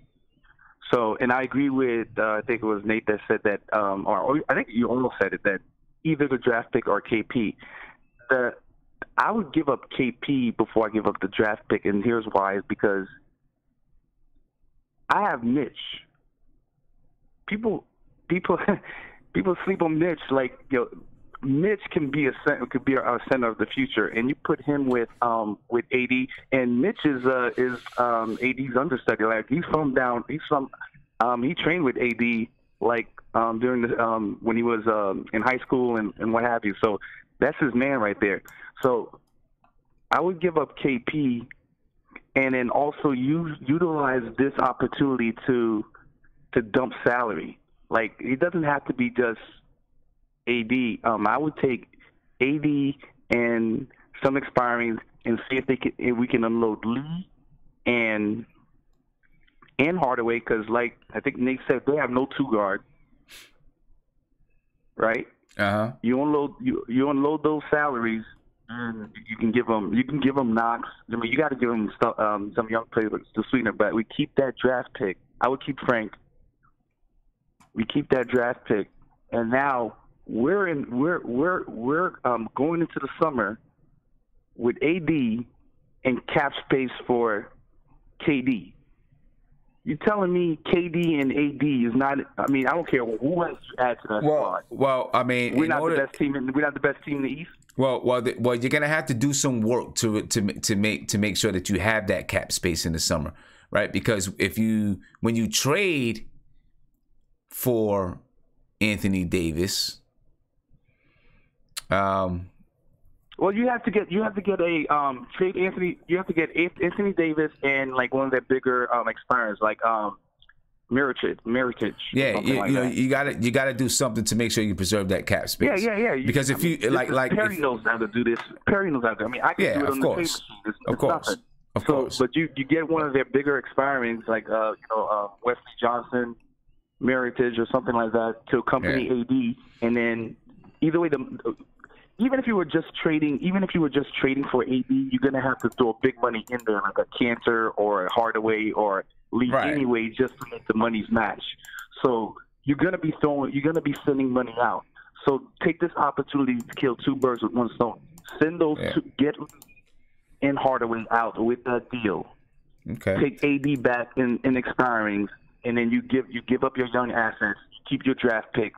Now you have the cap space going into the summer for whoever. We know I want KD.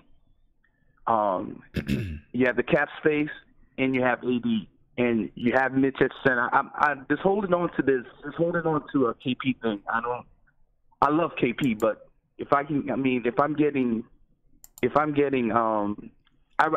okay, I love KP. Let me just say this: I love KP, but I rather AD and cap space to get a chance at Kevin Durant.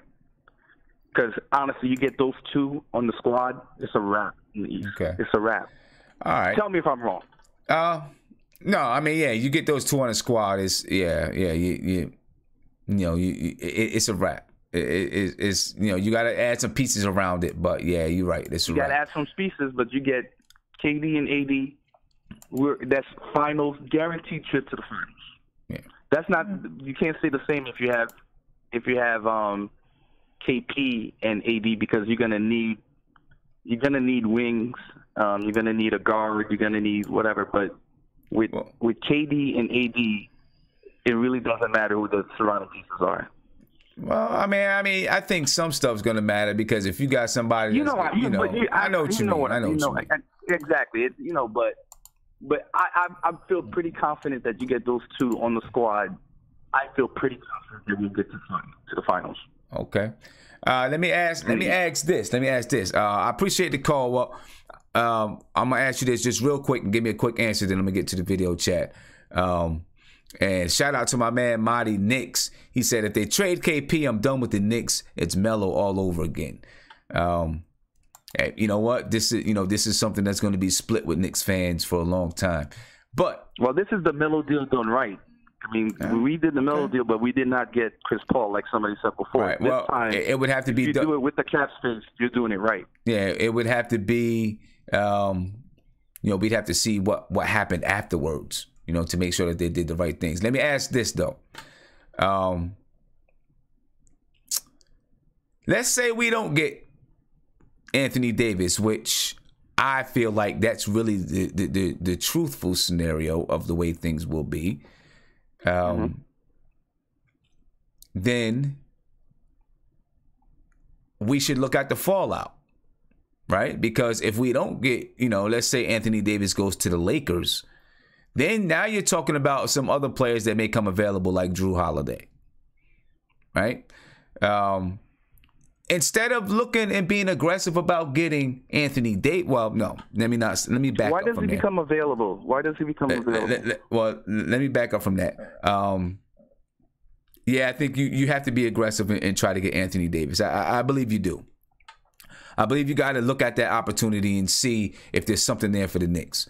But if it's not, other thing, because I think if Anthony Davis goes, I think the Pelicans start over. That's how I feel. I think that they're going to. Oh, you think they're going to sell? They're going to sell everybody. They might go into a fire sale and start over. Because that's why they'll probably be looking for draft picks and young players that they can build with, hoping that they can get a. Now, if they can get a Porzingis, then maybe they're not starting over as much. But listen, the Pelicans with Anthony Davis, right? They're not a contending team. So, yeah, I think they would start over. I mean, you've got a top 5 player in the NBA, right? And you're still not a contending team. You bring in Kristaps Porzingis, who many believe can be a top 5 player in the NBA. He's not that yet.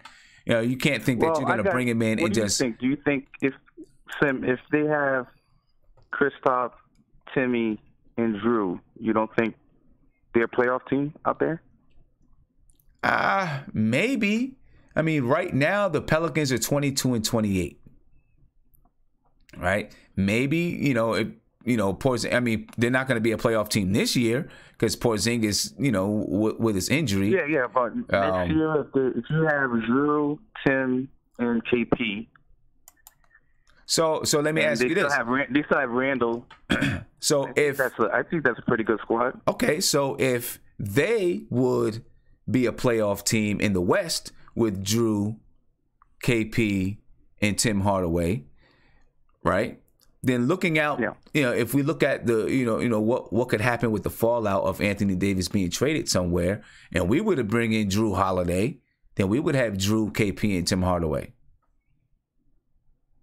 Right, of course, in a fire sale situation. Right, if they were in a fire sale, situation. If they were looking, if they giving up for Drew Holiday, how? I don't know. I'm just, I have no idea. It's just something that I'm thinking about that may actually be a little bit more plausible because, maybe it is plausible that we bring in Anthony Davis, but I don't know. It's going to be tough. I think this free agency is going to have a lot of point guards available. I don't think there's value in actually trying to trading for a point guard when there's going to be so many point guards available during free agency, and we're going to have the cap space. We may not have KD cap space, but we're going to have cap space to get a point guard if we're trying to upgrade that position. Yeah. So I wouldn't. Okay. Drew Holiday, I don't see trading assets away for Drew Holiday, especially with his contract. Especially if I can get somebody out of free agency that's close or better. Okay. So. All right. Hey, I appreciate the call, man. Appreciate the call for sure. I'm going to see what the chat has to say. All right. And, we're going to keep eyes on this because this is going to be a hot topic for the next week and a half, I'm pretty sure. All right. Peace. Appreciate it, man. Peace. And my man, the entertainer, thank you again for the super chat.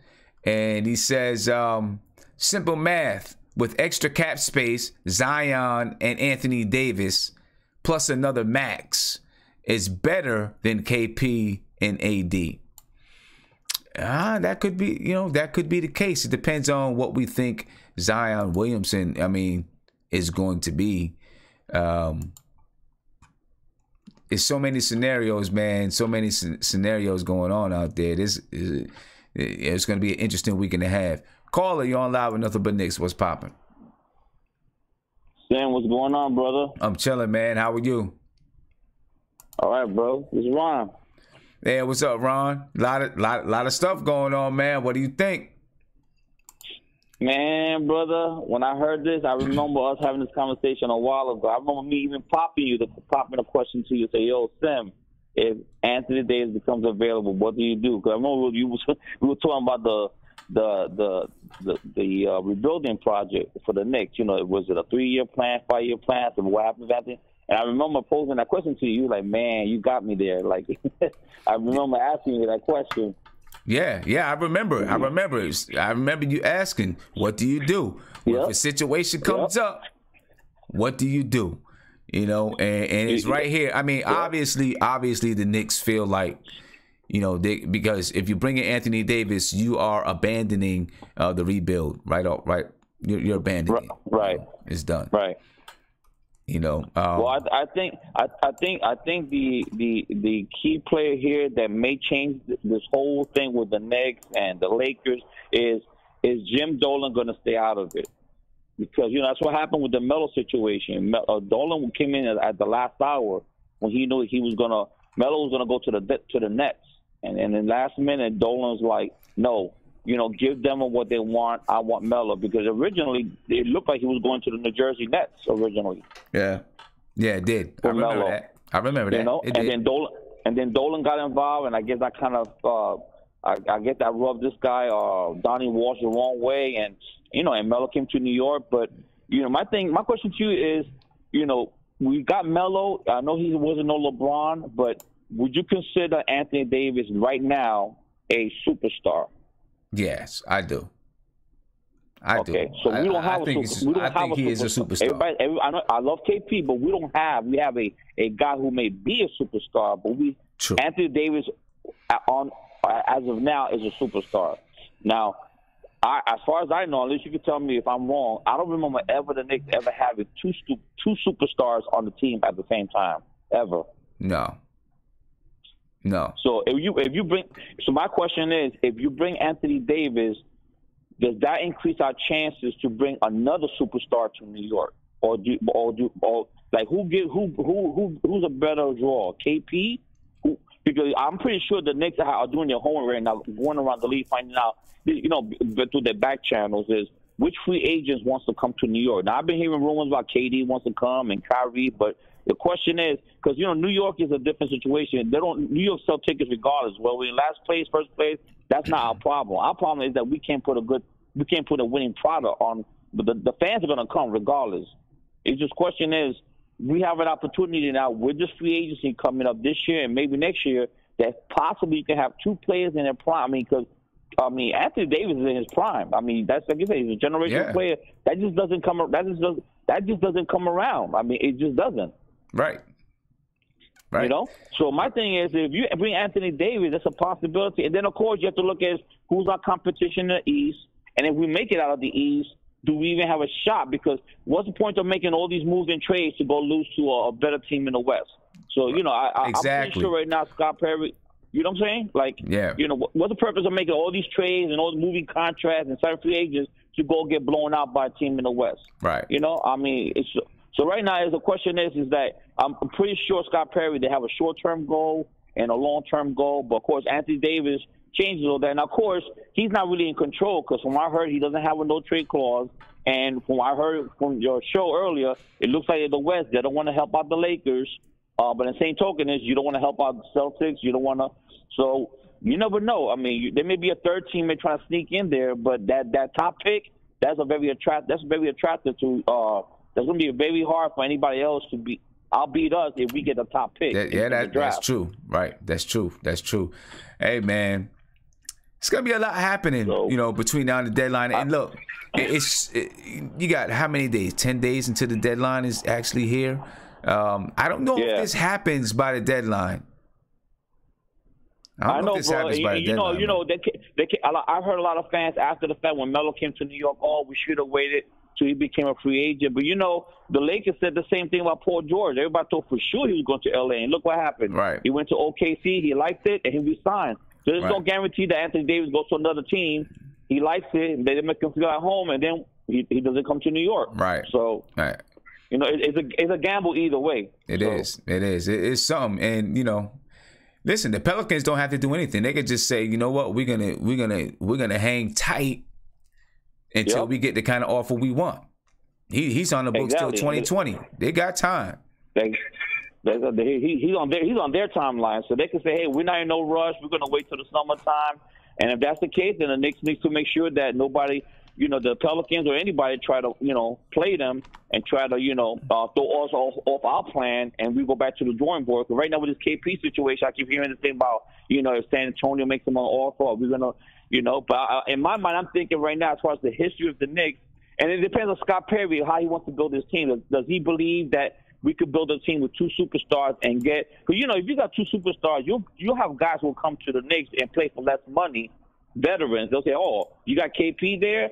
Or you got KD and KD. Forget it. I'll take less money. I'll go to New York for less money because the talent's already there. You know? Yeah. So we'll see what happens, bro. Yeah, it's gonna. Yeah, we'll see. Yeah, it's gonna be. It's gonna be something for the next few days. It's gonna be something. It's gonna be. Scott Perry got his job. He got his job worked out. Cut out for him. He got his work. Yeah, for sure. Yeah. Hey, man, I appreciate the call, Ron. Always good to hear from you. All right. Peace. Same here, brother. Same, bro. Peace out, bro. Peace out. Let's take a quick look. We're going to take a quick look before I get to the video chat. I know some guys got some things to say. We'll take a quick look at the New Orleans Pelicans salaries right now. All right, if you look right now, Drew Holiday, and you know what? I don't want any parts of this contract with Drew Holiday. $26 million 2018-19. $26 million 2019-20, $26 million 2020-21, $27 million 2021-22, and that is a player option. I don't know about that. When you look at Anthony Davis's contract is, you know, Anthony Davis makes just a few more million. As a matter of fact, Anthony Davis makes less money this year than Drew Holiday. Anthony Davis makes $25 million this year. Right, he makes $27 million next year. Then there's a player option for 2020 and 21 where he makes $28 million. Right, so if you trade for Anthony Davis, you have him on the books until at least 2019, 2020, and possibly 2020, 21, unless he signs, you know, an extension with your team. Right, so you got him locked up for a little while.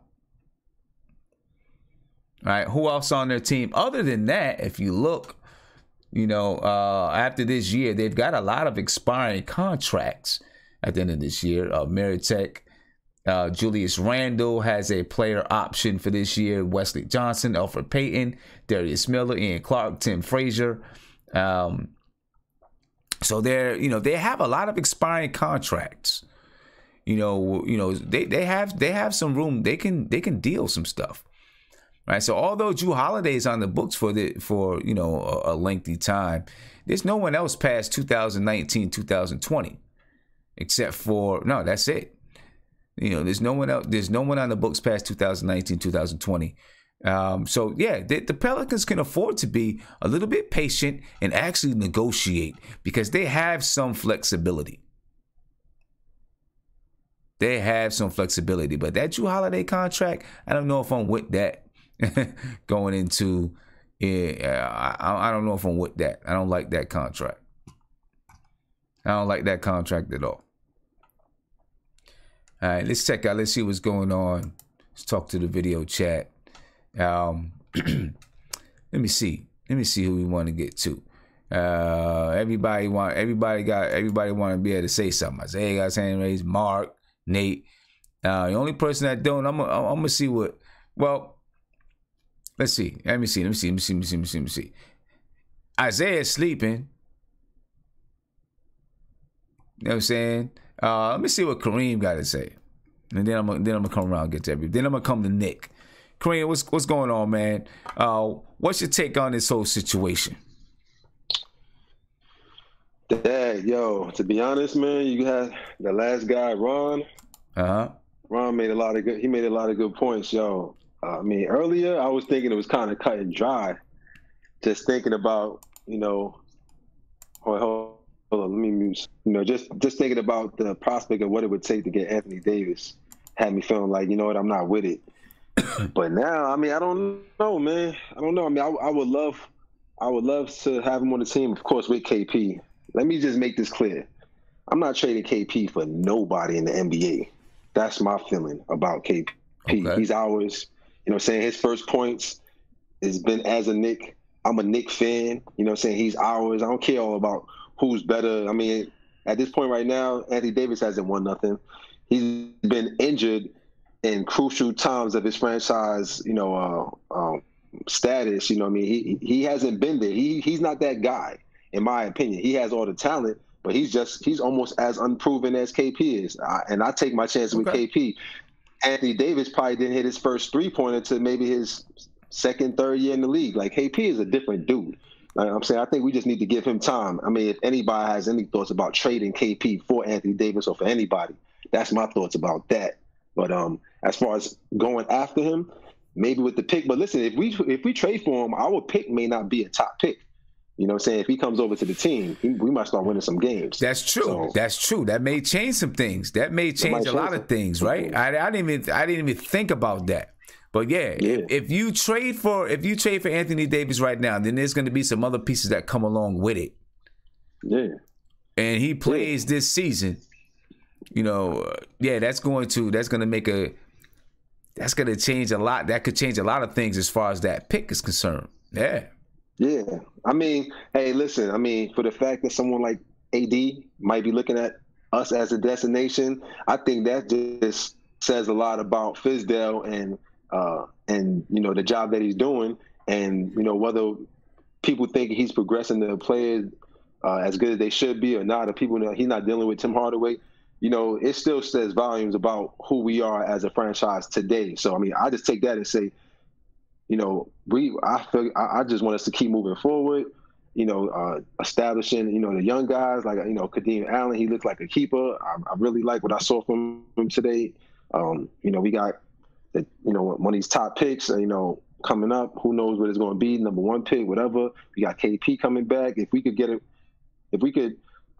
know, lure Indiana into this, you know, hey, you know, Tim Hardaway is the guy you need. Right. And, you know, we could come up off his contract. And I seen something. It was like Thaddeus Young for, I think, Hardaway and Von Lay. I seen some trade. It was Thaddeus Young for.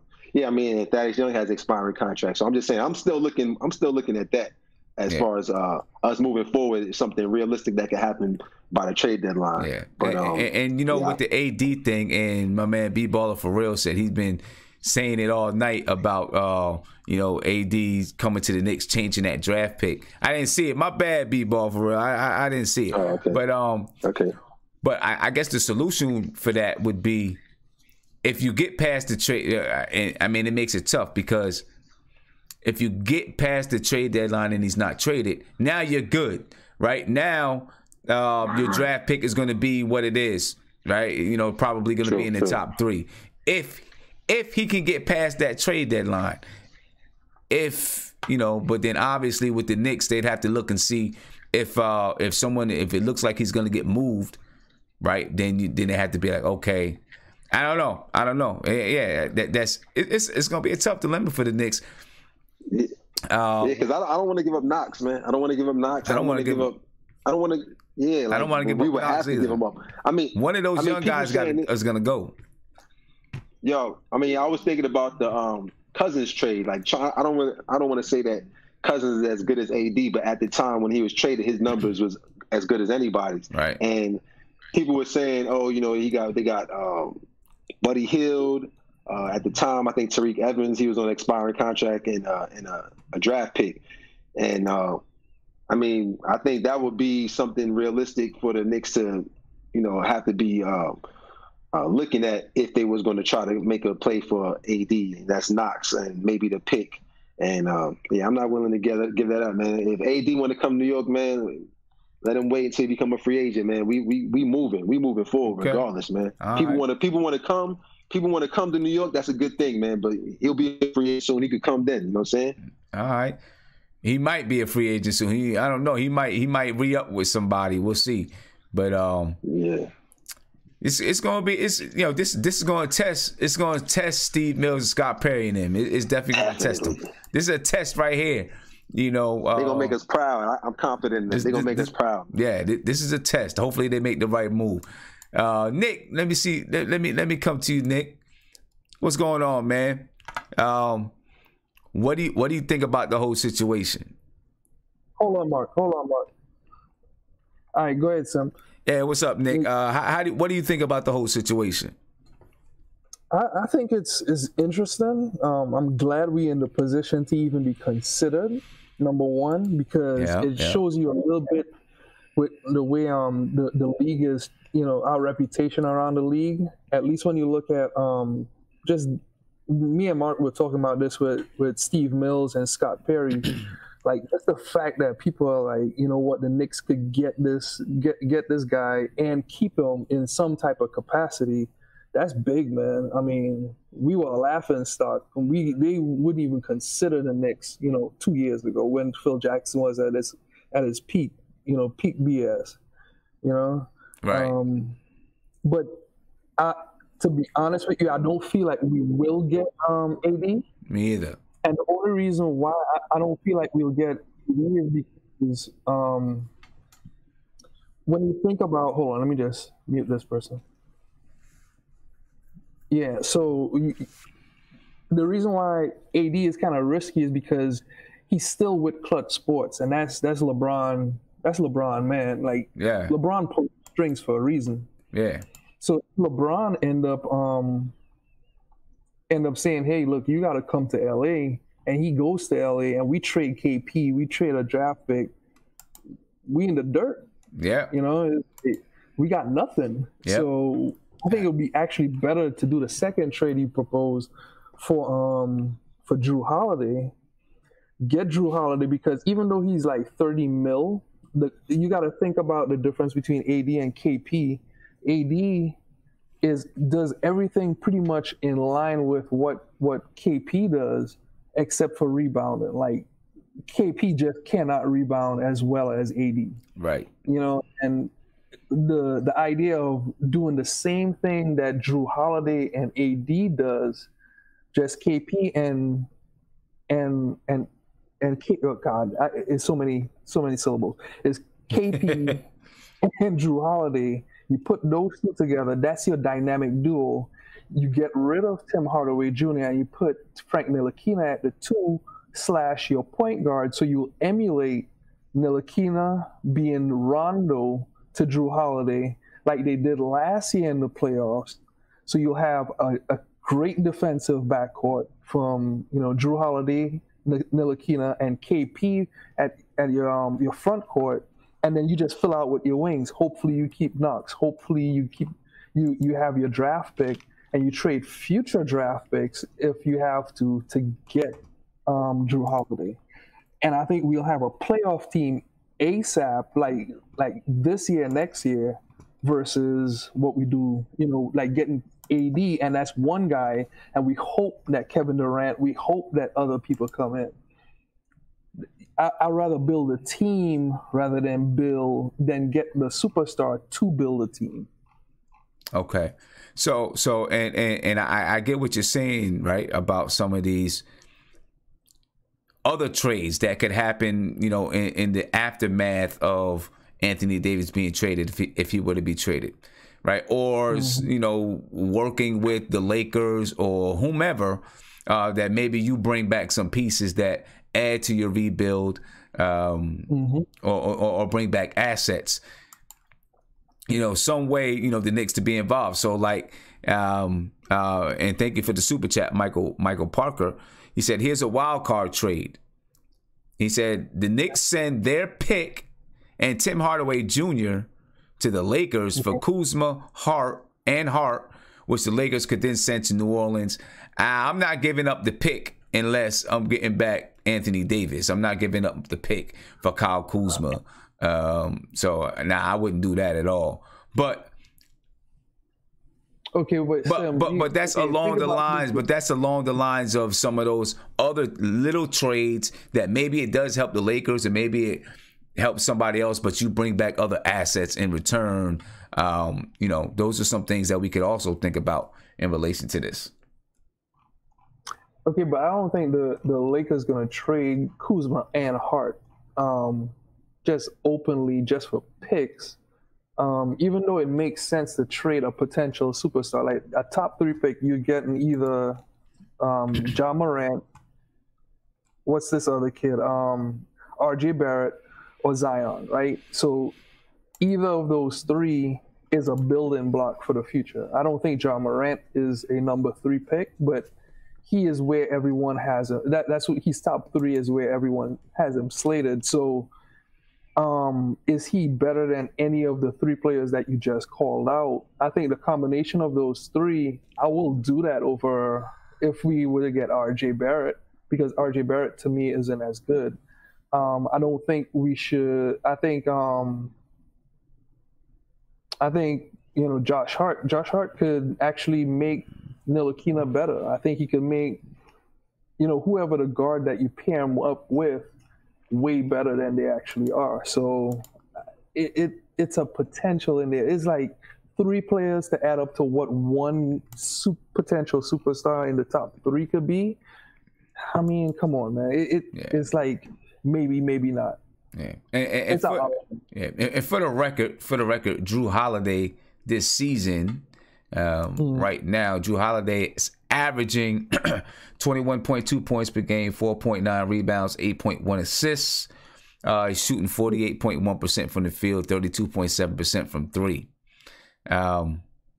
You put that next to KP, and you just say Ntilikina defend, shoot whenever you can, and you'll dominate, man. Like, who could score on you or drive to the rim with the way Jrue Holiday played defense? Yeah. He's he's 6'4", 28 years old. I don't know. I mean, he's still making a lot of money. Let me see what Nate's talking about in the chat. All right. Nate, I'm coming. You. Yep, thank you, Nick. Nate, I'm coming to you. All right, go ahead, Nate. You guys brought up a great point about the draft pick. I'm probably one of the people that actually I'm not really impressed with this draft class as far as, do I think that we could possibly trade this pick? Yes, I do.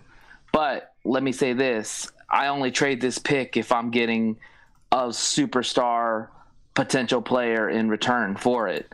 Because, I mean, the Knicks have been terrible all year, and this is the one thing that everybody's looking forward to is getting this pick right, but like for Davis, yeah, I mean, if we can get a Davis, yeah, the first round pick makes sense, but I'm with you. I don't trade that pick for a Kuzma or a Hart, who are basically just role players or maybe, a little bit above, a little bit below an all-star level. player, at least for Kuzma. You know, that pick's going to be valuable. You know, but I mean, I personally think that we need another proven player. We don't need another young player. I think our team's young enough as is. Okay. You know, so I would love to get a player that's, you know, either superstar or up and coming kind of superstar if we were to trade that pick. You know, and Davis, that makes the most sense. You know, I personally want to keep KP with Davis. But if it meant we give away our first-round pick to get Davis and throw some of the players in there, then yeah, I mean, it makes sense to do it. Yeah. Well, you know what, man? There's going to be a lot to talk about between now and the trade deadline. Just the beginning, man. They dropped the bombshell today on that one. It's just the beginning. Going to be a lot to talk about. Mark, I see you got your head down. You know, you looking, you know, like somebody got you pissed off or something like that. Let me see what you got to say, because we're about to head out of here. Mark, what's going on, man? Yo, Sim, like, it's so much going on right now in different ways. How many things could go down in the next 10 days before the trading deadline? I think we're gonna have to wait till, if nothing happens to trade deadline, I think New Orleans is gonna stay packed. I have a feeling they're gonna stay packed unless they get the real deal. But I forgot to tell y'all realize that New Orleans hired Sam Hinkie, and they just put Mirotic, Randall, and I think someone else on the trading block. So I believe once Anthony Davis leave, they're getting rid of everybody. I'm hearing Drew Holiday could go to Philly. Yeah, they're gonna break it down. They're gonna break it down. Yeah. So this is why our number one pick is a big play, because this is what Hankey's about. Break it down, accumulate number one, top 3 picks, then go from there. Great point. So that is and this is what people don't understand. That's why we play a big role. And the thing with Anthony Davis right now, what people not understanding, it's not that what he wants right now. He wants to be seen, because Anthony Davis is not being seen the way his talent should be seen.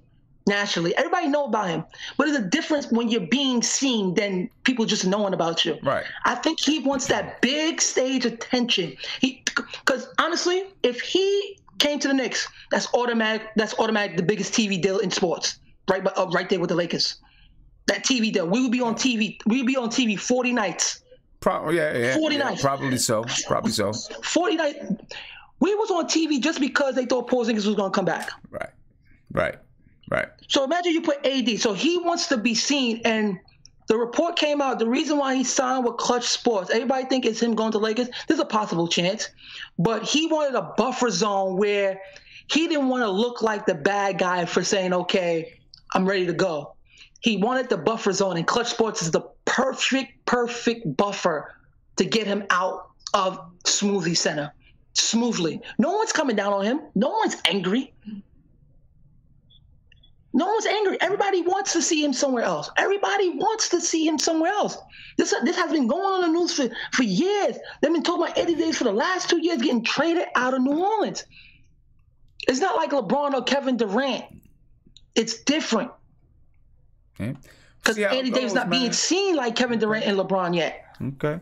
Yeah, I agree with you. I agree with you right there. He's not being seen like that. He's not. If they were winning, though, he would. If they were winning, he would. Listen, if he came to the Knicks, right? If he came to the Knicks and he put the Knicks on the map, do you realize what his stock will go up? His stock will go enormous. Y'all not understand it. If the Knicks are in the playoffs, it is the greatest thing for basketball. Mm-hmm. It is the most. Being in a playoff game is the most, in the Garden, is the most unrealist atmosphere ever.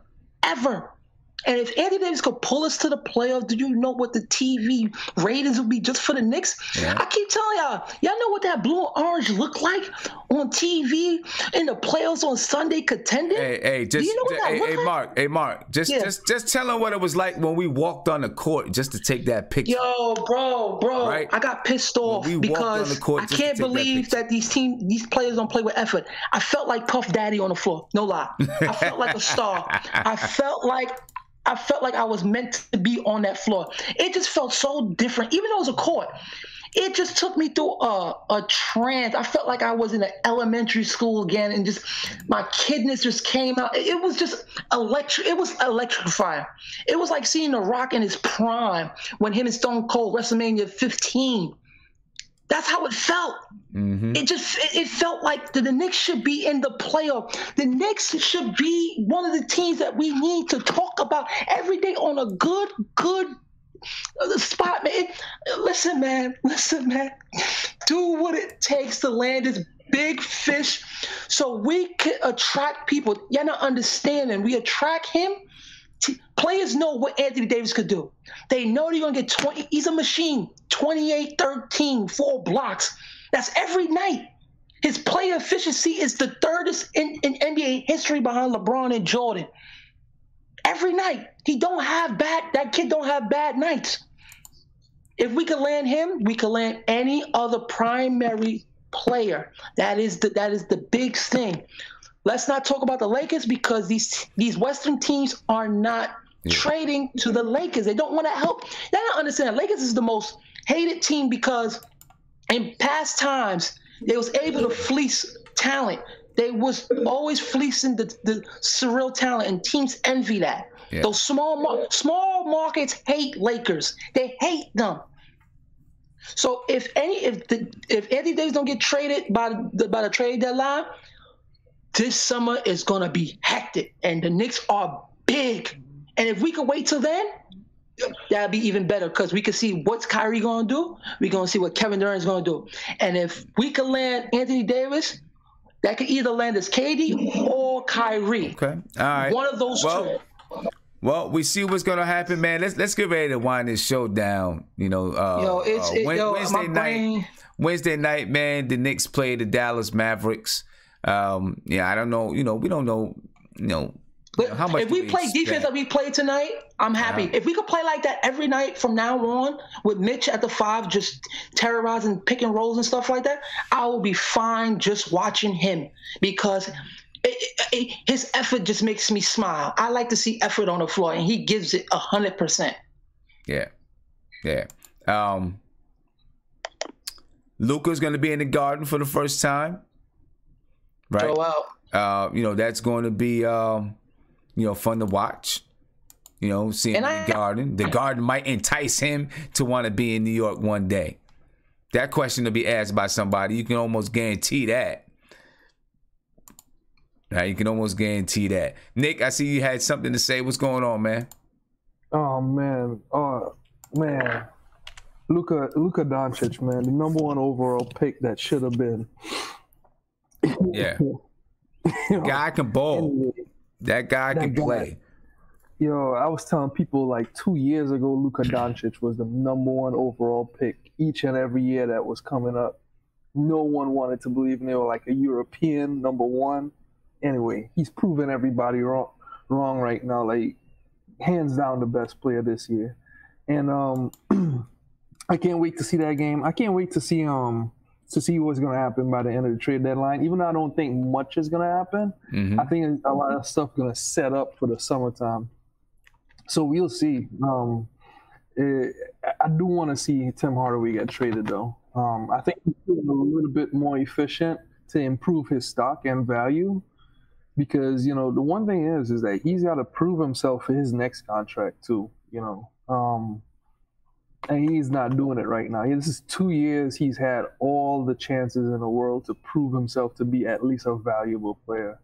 And, a lot of things, I had actually wrote an article and meant to send it to you, but defending Tim Hardaway Jr. and how good he actually is. But, man. Got rid of that article. You never got it, so obviously I'm done. Right. But oh my God. Anyway, Tim Hardaway, man, we just gotta, like I said this over the summertime, we need to show up our books. Once we get our books clean, like what's his name? If we don't sign anyone next year, that's not a bad thing. If we don't trade for AD, that's not a bad thing necessarily. Right. But, just clearing up the books and getting rid of all this money that's on the books, the Joakim Noah contract. If we don't sign anyone, we could just pay Joakim Noah all the money next year and just go after people 2020. Right. Yeah, we could do that. If we don't sign anyone, we could just pay Joakim Noah off next season instead of the $6 million every year, and then just be done with Joakim Noah. Just one time. So, and then you talk about Tim Hardaway Jr. Just got to pay him off. Got to get Courtney Lee off the books. Got to get your boy Lance Thomas off the books. So we got a lot of stuff to clean up with our contracts. Yeah, we do. Yeah. All right, but hey, Nick, I'm heading off for tonight, man. Any last takes about the Dallas game coming up? Oh man, let's just lose in a good way. That's all. That's it, right? There you go. Just lose in a good way. That's it. Yeah. We'll see if you know what I heard too. I heard that the Lakers had scouts at the Knicks in Miami, in the event that they trade for Anthony Davis and they got to give up the farm, they might be looking at someone like Trey Burke. Yeah, Trey Burke has got a position in the league. I don't think it's anywhere past the third string. Yeah. All right, man. I'm gonna catch you. I'll catch you Wednesday night. Yeah. All right. See ya. Peace. All right. Let me see who we coming to. Kareem, man, you got any last words for us before we head off for tonight? Anything about the Knicks Dallas? Knicks Dallas. Man, we got guys out injured. I'm looking for Knox to show out against his rookie counterpart. I think that's something to look forward to. Looking for more Kadeem Allen, definitely. You know what I'm saying? Man, I would love for him to get the start, man. Like, we going young and all that. Why put Trey Burke out there? Like, for real, why? Why have him start? See what the young boy got. So, yeah, I'm just looking forward to more Kadeem Allen, more Mitchell Robinson, some more Trier, you know what I mean? And, add another L to the tank possibly. Yeah. Possibly so. No, we beat them last time. Yeah, we beat them last time. Possibly so, though. I think we're a different team. I don't know if the confidence is there. Yeah. But like I said, Knox and the foreigner, man, that's gonna be a good matchup. Hopefully they'll match up against each other. They should. And man, go Knicks. All right, man. I'll catch you next time. All right, peace. All right, Nate. It's on you, my man. All right, man. I'm probably gonna get flack for this, but I'm gonna go on a bold statement here, and I'm gonna say that Knox will outscore Luka Doncic in this game. Okay. Because he's gonna take it personal, because everybody's been talking about Luka all season, and Knox is gonna come out with his hair on fire, and he's gonna outscore Luka in the game. Okay, that could happen. Yeah, well, I don't know. Luka scored 35 in the last game, so who knows? Yeah, we'll see. That could happen. I wouldn't put my money on it, but no, I wouldn't. But I don't know. Hopefully, Knox is really, Knox is up and down, really up and down. Yeah, but we'll see. But this will be a good battle for him to come out and really, take it to him, because they're going to be playing against each other at times in the game. So. Yeah. And the Garden's going to be going crazy because Luka's like the next best thing since sliced bread, and Knox, he's had his up and down games, but I think this could very well be a good getting off point for Knox, going forward if he can outduel Luka. So, but that's just my prediction. We'll see what happens. Yeah. Just one final thing on the whole AD thing. I think I'm actually a fan of rebuilding. I think if you do it right, you draft well, you get the right free agents, you can build a contending team. It's shown in history. The Warriors are a perfect example.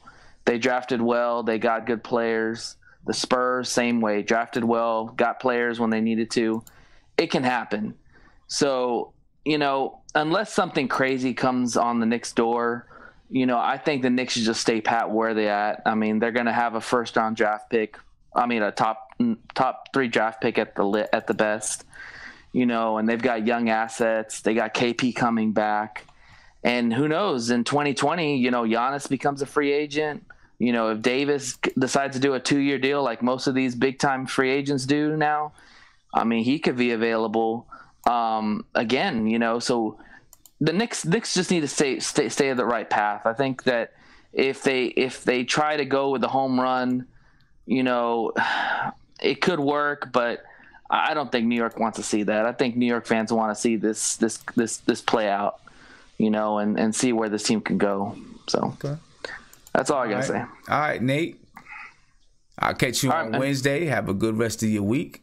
Shave a little bit, man. You look like you need to shave, man. Yeah, no, I need a haircut too, man. It's been rough. Look like you've been sleeping in the house for like 2 weeks. Ain't been out of the house or something. Well, I haven't been. I've been working, but yeah, I just need to get a haircut. But thanks. Appreciate it, man. All right, man. Peace. Have a good night. Later. Peace.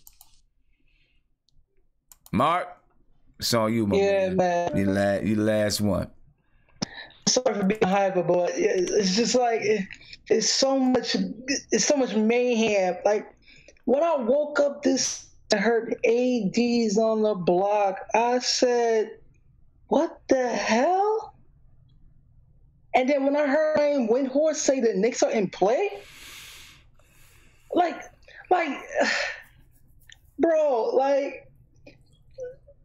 We could be contending next year with AD. Just like we could just be in the playoffs. Like I want to be a playoff team next year. Like once Porzingis come back, I want to be a team to be somewhat reckoning with. I want to start winning games. I want to have nights where we talk good about it. I'm tired of coming down on this team. I'm tired of seeing bad product. I'm just tired. I want to see stars on this floor. I want to see them. I want to see nights where I see Porzingis go for 30 and 6 and 4 blocks with Anthony Davis giving you 30 and 15 rebounds with another 4 blocks and a dub. I just want to see us just start spanking teams. I want to show how great we are. I just want us to be good so we can talk our ish. Because when the Knicks is on, no other state and team don't like New York already. So just imagine the Knicks is on top. Just imagine that. I feel you, man. I feel you. I'm with you 100%. But these next 10 days, if nothing goes down the right way, this summer's going to be hot. It's going to be hot. It's going to be one of them summers where rappers getting their chains taken. I'm telling you, let me tell you something. A lot of stuff is going to go down. You're going to start seeing a whole lot of stuff because these players are trying to get their way into where they want to be. Because Anthony Davis don't care about the money. He don't care about the money. He's going to make that money regardless. He's going to make back that money. Yeah. He wants to be seen. Like someone said that, Anthony Davis being seen. It's a difference of we know who you are than being seen. It's a big, big difference. It's a way big difference. All right. Well, Mark, you know what? We're gonna keep close. If anything happens, I'm jumping on. You know what I'm saying? Yeah, listen, anything serious happens, I'm jumping on, man. So and too, I like that quick 3-minute video you put up today because that got me extra hype. Like it was so many podcasts I was going through today, I couldn't control myself. Like I was just going because I was just worried about like what are the Knicks doing? What are they doing to get him? Is there a real chance? Is Kyrie really leaving? It's late. I want the Lakers to fail. I want them to go somewhere. I hope New Orleans hold on to him. I hope, and the thing is, what y'all not understand is Lonzo Ball, Brandon Ingram, all those two teams are not going to want them no more. They're not playing up to par. They're not playing up to par that they thought they was going to play. So that kind of hurt the Lakers also. And then number 1 pick, it ain't as valuable. And then you got Sam Hinkie. Sam Hinkie want them first round picks. Yeah. And we got one. Got one. All right, man. We see what's going to happen. Hey, Mark. Yo, shout out to the chat. Shout out to Houston. Shout out to the Knicks. Shout out to Anthony Davis. I love him for that. All right. No doubt. We about to get up out of here, ladies and gentlemen. It's a great start to the work week. Hopefully it goes well. You have a great week. We're going to keep following this Anthony Davis situation. If you haven't subscribed to the channel, please subscribe to the channel. Just hit that subscribe button, ring that notification bell. You get a notification anytime that I go live, drop a video, I ain't going to whatever it is. All right. We out, ladies and gentlemen. If anything pops off, you know, and beyond, we're going to talk about it. If not, then I'll see you guys Wednesday night. Peace. So, Sim.